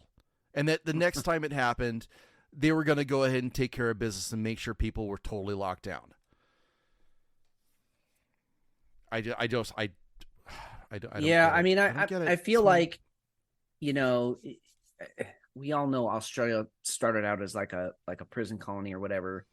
I feel like New Zealand is halfway between a prison colony and like, I don't know, like Neptune. Like they're not even really part of this planet, but they're kind of part of this planet because they have to be. Yeah, New Zealand's fucking wild. Wild. What the fuck is Mexico doing? Okay. So here's all right. No. Don't put your tinfoil hats away yet. Okay. We're not.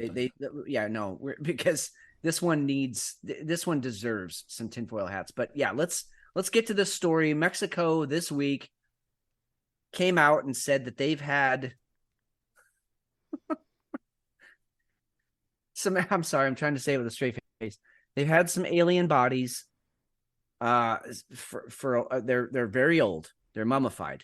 They've been on this planet for a long time. They found them out in Chichen Itza or wherever. This is Peru, along with your green guys your green giants, the flying green giants we talked about a few weeks ago. I thought this was Mexico. No, it is. But this is they have these are from Mexico. That's what I'm saying. I mean, sorry, they are from Peru, and this is the Mexican government that's announcing that. Yes. Okay. All right.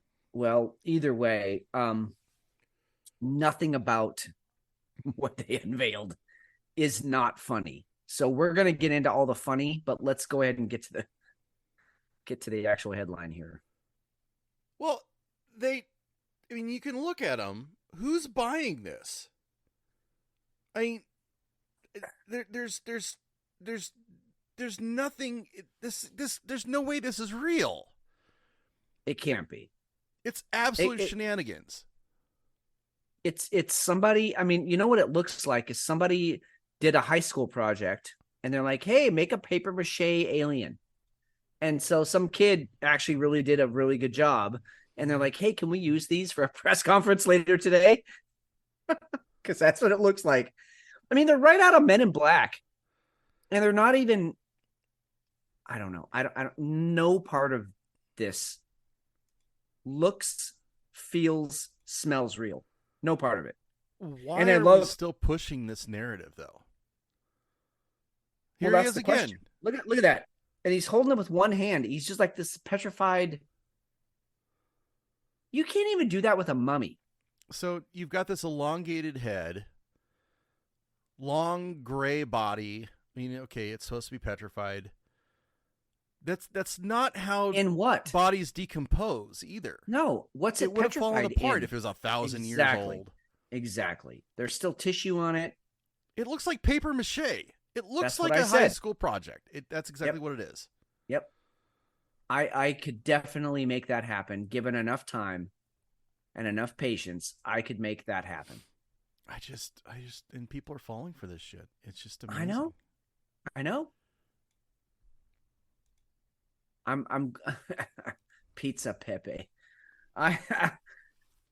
There's so much to unpack in that. Go watch the video. Do yourself a favor. Go watch the video. The Mexican government, what the best part of the video is how serious these people were about like where they were found, how they've, done experiments on the skin and some of the tissues. And I mean, it's somebody put a lot of, maybe that's where all the Hollywood writers have gone, is down to Mexico to write for this shit. Like they're on strike here, but they've got a job down there to write some really good alien folklore, because that's what it felt like. Oh, I've got a story for that, right? Well, let's hear it. The Union Solidarity Coalition. Net proceeds benefit our crew healthcare fund. This is all benefiting everybody who's on strike for the Writers Union. You're welcome. If you'd like to go have a Zoom meeting with Barry Jenkins and Nicholas Bertel and rare memorabilia from Jenkins Films, $1,550. Maggie Gyllenhaal, 20 minutes and 20 questions with filmmaker and actress Maggie Gyllenhaal, $2,025. You can go on eBay and you can bid on this stuff. Yeah, and the problem is, 5 years ago, probably, I would look at the people on this and I'd be like, fuck, I like Bob Odenkirk. I like John Lithgow. I like Gyllenhaal. I like these people. I like what they do. I like what they stand for. Maybe, maybe this is worth it. Now I'm like, you guys are all it's all a sham. You're all part of the machine. I don't respect any of you as people. I like watching your shit, but I don't respect any of you as people or as like free thinking minds. None. It's just absolutely bizarre. And I guess they're trying to do something. I get it. But what are you really achieving here? You could, for $4,450, John Lithgow will paint your dog in watercolor.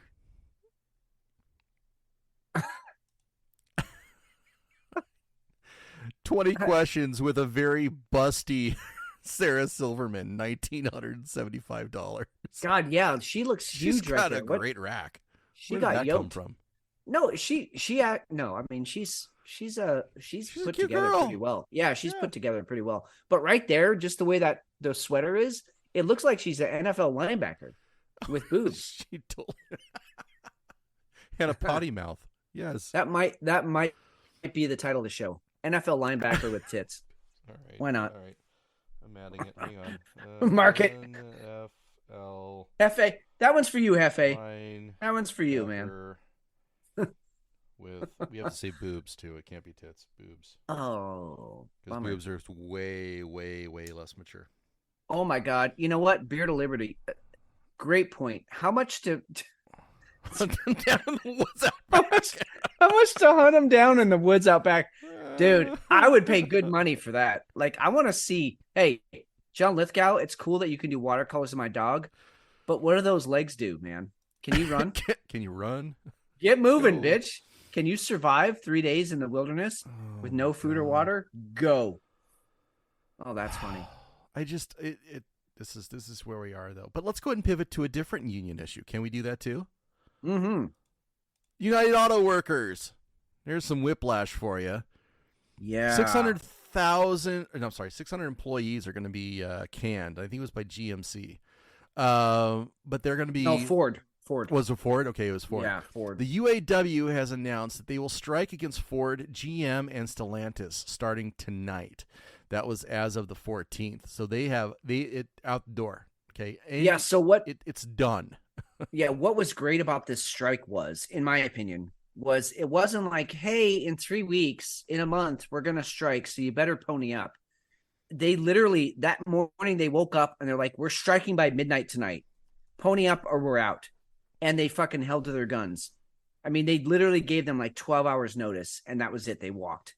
But in a striking twist of events, Ford fired back and was like, okay, you're fired, and we're just going to get some machines to come in and do your job. So bye. Fuck you, fuck you, Yep. fuck you, fuck you, you're cool, Yep. fuck you. Yep. That's pretty much what happened. They called their bluff. And I'm really sad to see that. I really am.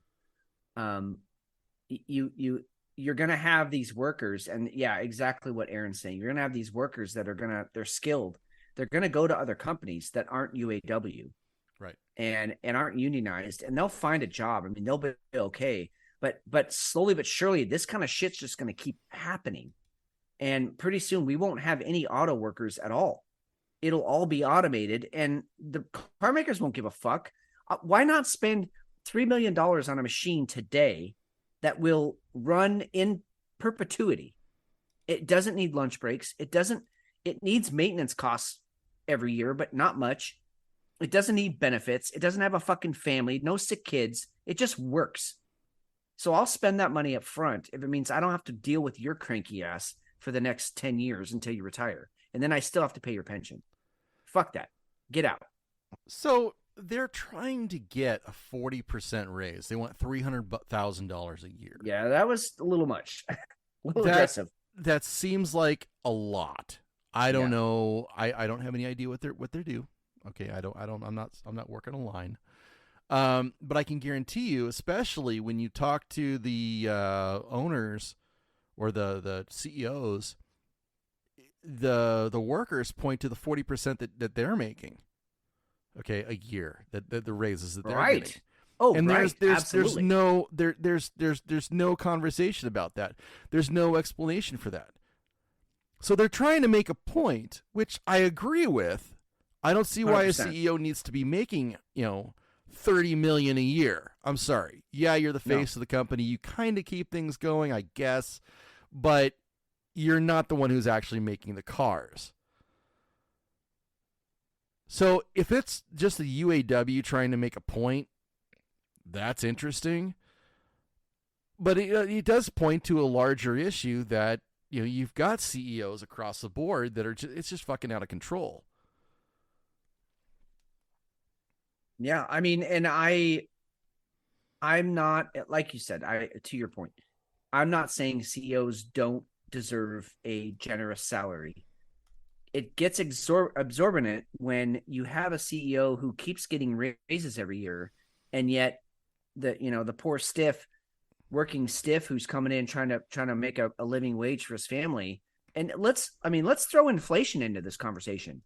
You know, a guy making $100,000 a year means a lot less now than it did 5 years ago, certainly 10 years ago. And my God, if you were making $100,000 a year 20 years ago, I mean, you were on fucking top, dude. You had made it.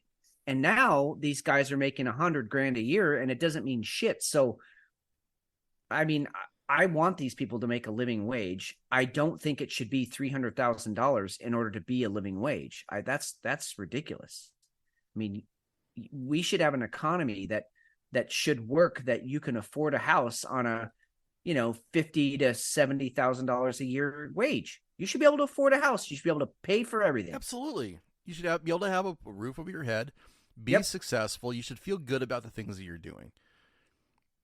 And that's not the case anymore. Everybody is fucking struggling, and nobody wants to fucking take any kind of responsibility for it. They don't. No. They just won't fucking do it.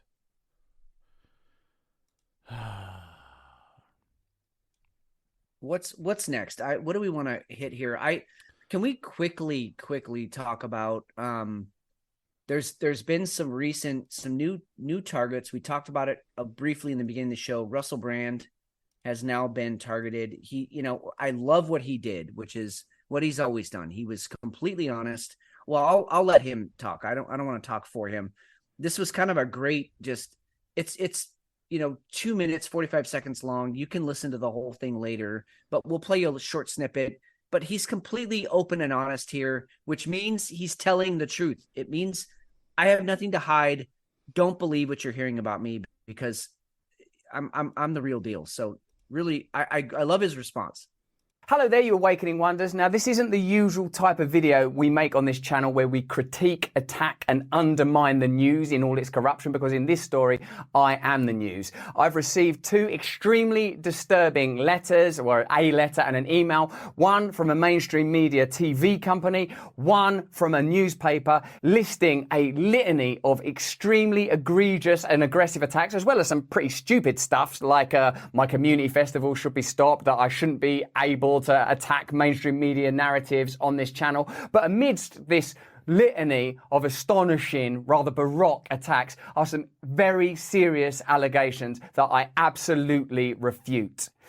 These allegations pertain to the time when I was working in the mainstream, when I was in the newspapers all the time, when I was in the movies. And as I've written about extensively in my books, I was very, very promiscuous. Now, during that time of promiscuity, the relationships I had were absolutely always consensual. I was always transparent about that then, almost too transparent. And I'm being transparent about it now as well. And to see that transparency metastasized into something criminal that I absolutely deny makes me question, is there another agenda at play? Particularly when we've seen coordinated media attacks before, like with Joe Rogan, when he dared to take a medicine that the mainstream media didn't approve of. And we saw a spate of headlines from media outlets across the world using the same language. I'm aware that you guys have been saying in the comments for a while, watch out, Russell, they're coming for you, you're getting too close to the truth. Russell Brand did not kill himself. I know that a year ago there was a spate of articles, Russell Brand's a conspiracy theorist, Russell Brand's right wing. I'm aware of news media making phone calls, sending letters to people I know for ages and ages. It's been clear to me, or at least it feels to me, like there's a serious and concerted agenda to control these kind of spaces and these kind of voices. And I mean my voice along with your voice. I don't mind them using my books and my stand-up to talk about my promiscuous consensual conduct in the past. What I seriously refute are these very, very serious criminal allegations. Also, it's worth mentioning that there are witnesses whose evidence directly contradicts the narratives that these two mainstream media outlets are trying to construct, apparently in what seems to me to be a coordinated attack. Now, I don't want to get into this any further because of the serious nature of the allegations, but I feel like I'm being attacked, and plainly they are working very closely together. We are obviously going to look into this matter because it's very, very serious. In the meantime, I want you to stay close, stay awake, but more important than any of that, if you can, please stay free. So he's been charged with rape on 3 or 4 different counts of rape. Also, there's a 16-year-old sprinkled in there. And he's been extremely extremely outspoken. In fact, let me go ahead and play this too. I love you already, but I have to say that it's disingenuous to claim that the biases that are exhibited on Fox News are any different from the biases exhibited on MSNBC. It's difficult to suggest that these corporations operate as anything other than mouthpieces for their affiliate owners in BlackRock and Vanguard. And unless we start to embrace, and also, mate, like just spiritually, if I may use that word in your great country, we have to take responsibility for our own perspective. I've been on that MSNBC, mate. It was propagandist nutcrackery on there. I went on a show called Morning Joe. It was absurd the way they carried on. Good Morning Joe. Yes. Yeah, I don't know what it was. It wasn't morning. There was no one called Joe there. No one could concentrate. They didn't understand the basic tenets of journalism. No one was willing to stick up for genuine American heroes like Edward Snowden. No one was willing to talk about Julian Assange and what he's suffered trying to bring real journalism to the American people. And I think to sit within the castle of MSNBC throwing rocks at Fox News is ludicrous. Make MSNBC better. Make MSNBC great again. My friend, I would. The moment. Fight them on a territory you can win on, Joe. Russell, darling, the moment that you give me a specific example. An actual example. Okay, I'll give you one. Wait. Just we need a specific example. How about a specific? Let me tell you what the specific I'd like to hear. I'd like to hear a specific example, specific example of an MSNBC correspondent or anchor being on television saying something they knew was false, and we're saying behind the scenes to people, I'm about to go out, and we know that the election wasn't stolen or something equivalent. But I will go out on television and say the opposite. I will lie. When's my answer? Just give me the specific example. I understand the basic point. Give me a specific example. All right. I'm with you. I think it's a false equivalency, Russell. It's not. That's your own bias. It's not about bias. It's a false equivalency because you don't actually know anything about any of these organizations you're talking about. Even on MSNBC ones. Big fucking deal. My darling, it was more than enough. You can't come up with such a carry. You have a single actual fact. Do you want an example? Yes. The ludicrous, outrageous criticisms of Joe Rogan around ivermectin, deliberately referring to it as a horse medicine when they know it's an effective medicine. Rachel Maddow turning up on the TV saying, if you take this vaccine, you're not going to get it, when it hadn't been clinically trialed for transmission. You have to listen. Do you think you can improve America by determinedly and avowedly condemning Fox News without acknowledging that you're participating in the same game? Did you not just listen to Bernie Sanders, someone who plainly, legitimately believes in this country and believes it's possible to change, but is bound by corruption, is bound by the lobbying system? Surely it's clear to you, Bill, as one of the great pundits and experts and comic voices, that systemic change is required. Money has to be taken out of politics. We need new political systems that genuinely represent ordinary Americans so that we can overcome cultural differences. And bickering about which propagandist network is the worst is not going to save a single American life, not improve the life of a single American child, not going to improve America's standing in the world, and the world needs a strong America. I'll tell you that. So you have an obligation, a duty, not to condemn these. That wasn't even the COVID clip that could have caught him in trouble, because he went off, and I think it was in the same stance where that same episode with Bill Maher, was that he went off on Pfizer, right? He went off on Moderna. He went off on the COVID narrative. And he said, that how much money that all of those big pharmaceuticals were making off of the whole COVID era, that whole 2 years. Yep. You can't do that and not make enemies. Right. He's 100% correct, which is why he's an enemy of the state. And whoever that scab was, I don't know who the fuck that guy was, but for him to be like, give me one specific example. So Russell did, and he still just was like laughing it off. I mean, that is so. It shows how deeply entrenched you can get in your own narrative, in your own belief system, that you can't even entertain something that might be opposite of it, because to do that would be your whole, structure of your whole life would just crumble, and they can't do it. So he has to laugh it off and say that, Russell, you're being absurd, when all Russell is doing is spinning fucking facts. And I mean, I think all of us, especially people that listen to the show regularly, we've all sort of gone through our own little existential crisis of like, shit, everything I believed was true is not true. And No. I know it's not true now. And it sucks. It's traumatic. It shakes your world. It makes you feel like, why the fuck am I even waking up tomorrow?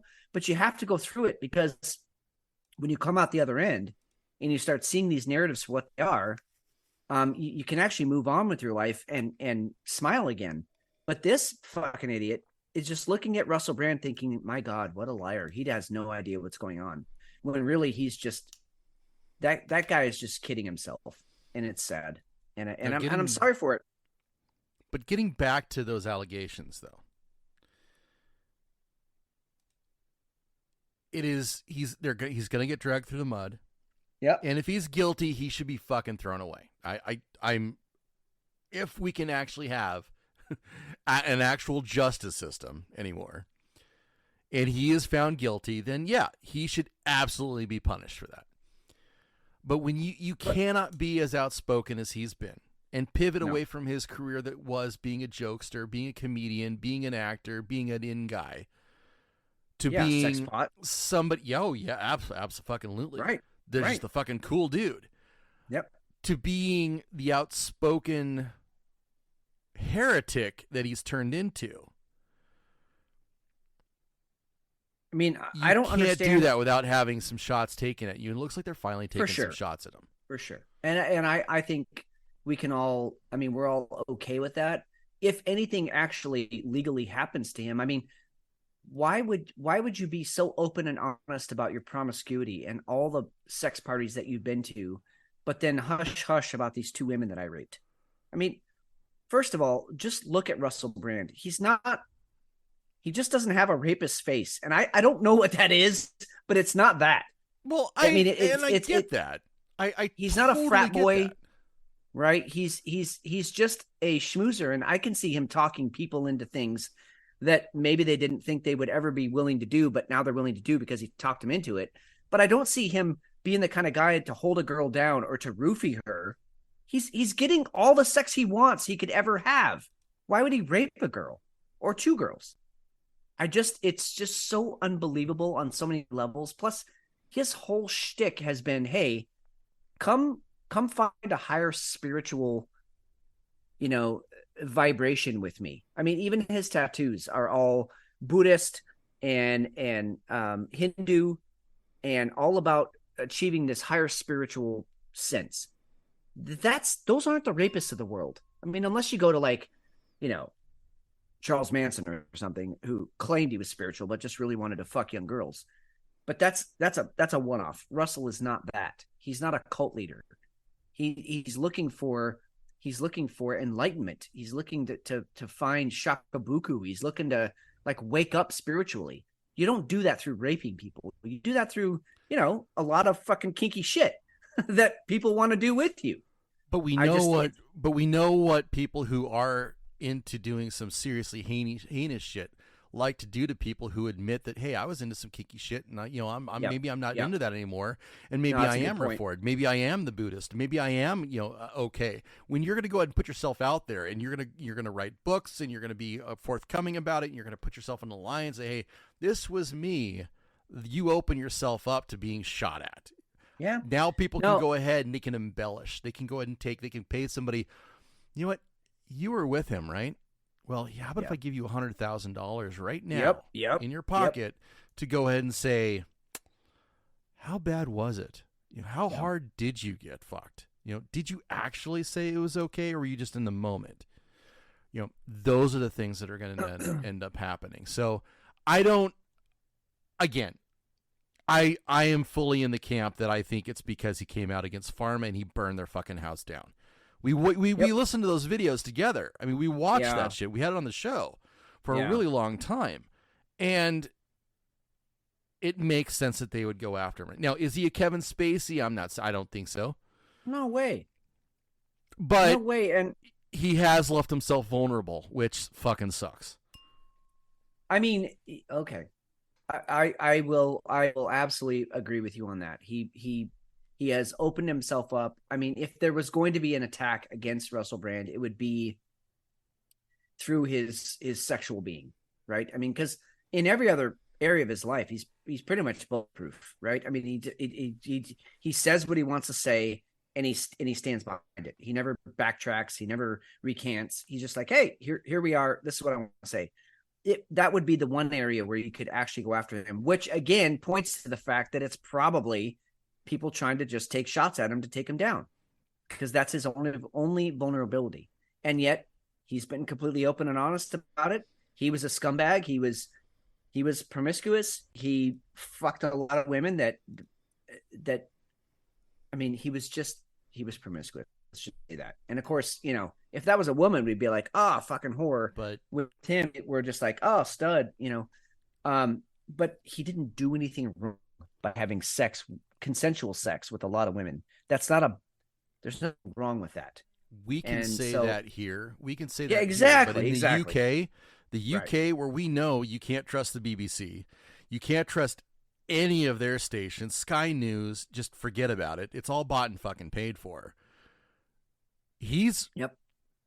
I don't think he's going to be staying in the UK. I thought he was still over in the UK. Most of his shows are still in the UK. I would highly doubt that he stays in the UK very long. Yeah, I mean, he's got a wife, he's got a couple of kids. I mean, that would be tough.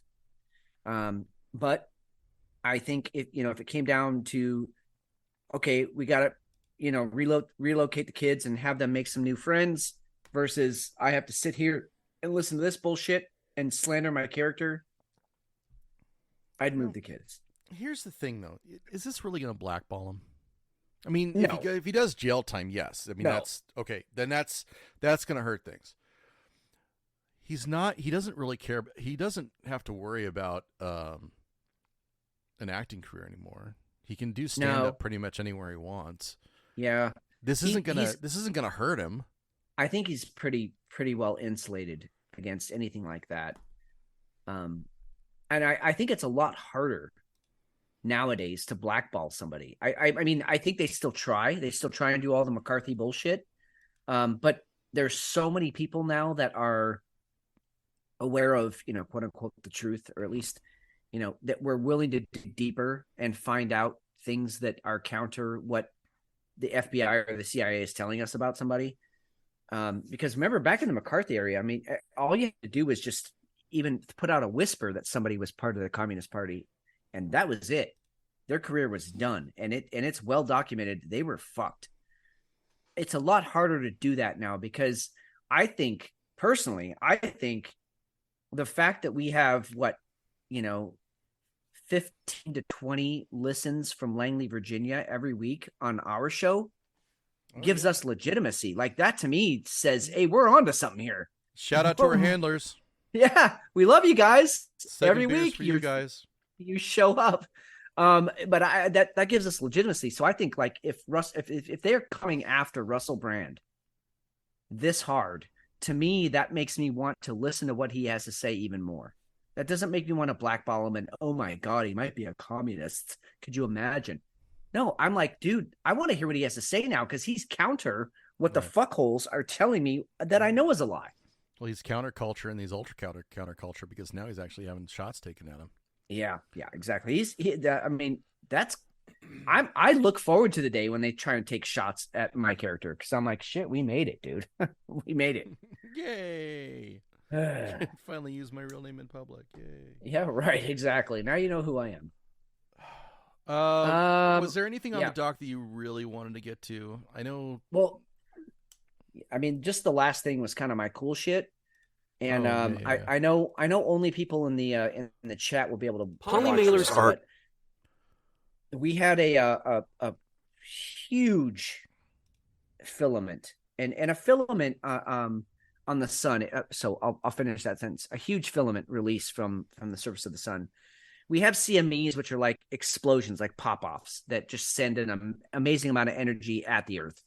And then we have these things called filaments, and they're kind of these snake-like rope things that arc according to the magnetic field of the sun, and they arc, and most of the time they stay, on or near the surface of the sun, but sometimes they arc really too big. And then the solar wind coming out is greater than the magnetic pull. And so it whips out this huge amount of ejecta.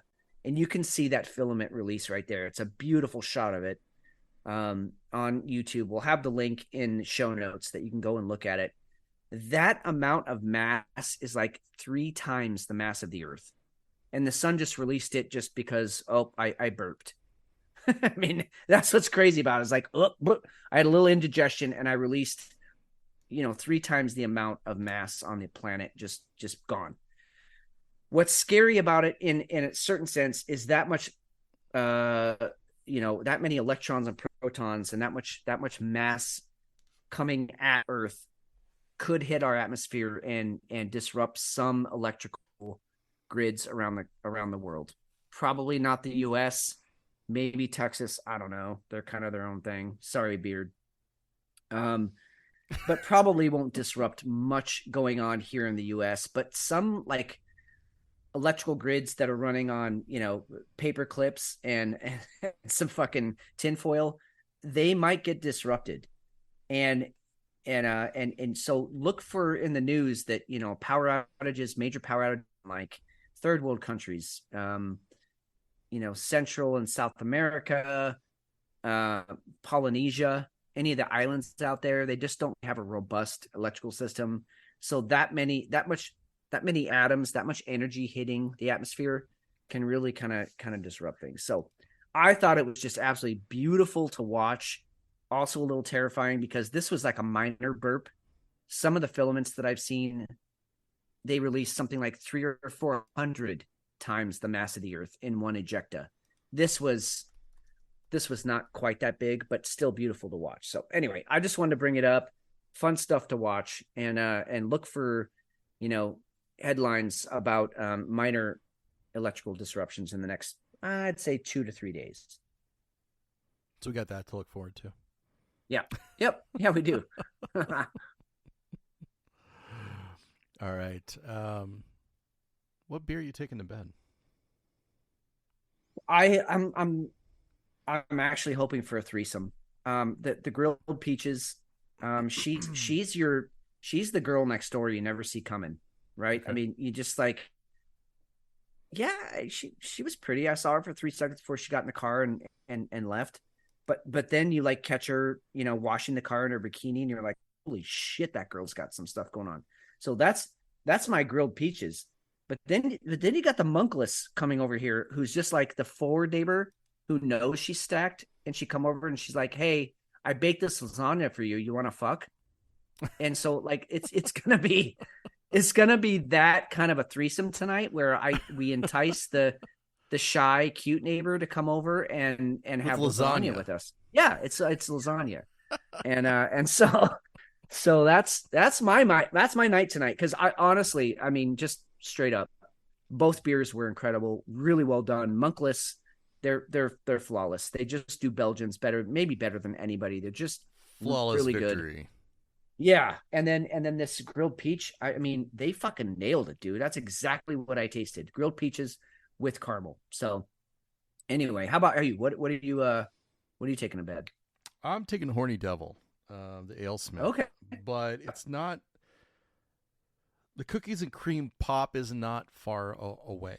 And the reason it's not is because it actually warmed up really nice, and it's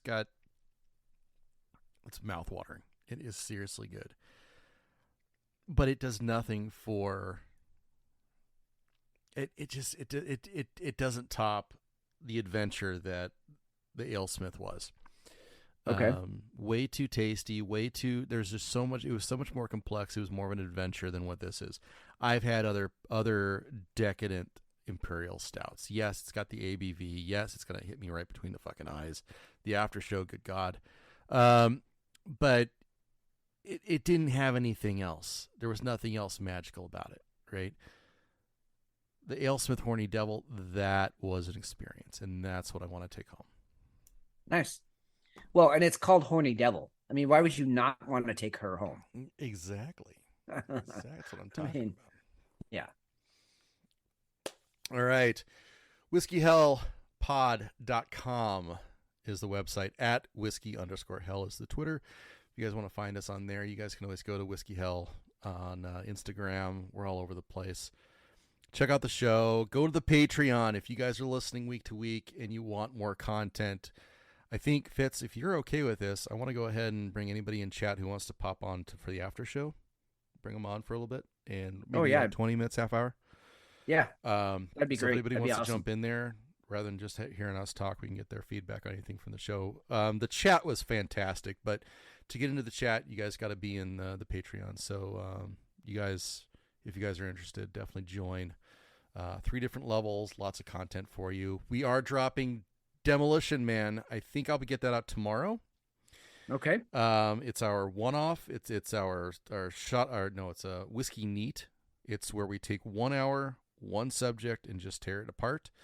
And I think you guys are gonna like that because it was we had a lot of fun with that one. Great fun movie, but also just some kind of interesting concepts we got into. Philosophical shit, even. Really fun show to do. I really enjoyed that one. And what came out of it was what our next deep dive is going to be, our next Whiskey Neat, which is going to be the movie Falling Down with Michael Douglas. That's going to, and Robert Duvall. It's going to be just a really, I think that's going to be a fun dissect because I think at this point we're all falling down. And so it's a perfect movie time, right? That'll be fun. So tune in. All right. Well, we appreciate you listening. I'm Steve McShane. I'm Fitz. We love every one of you. We'll talk to you soon.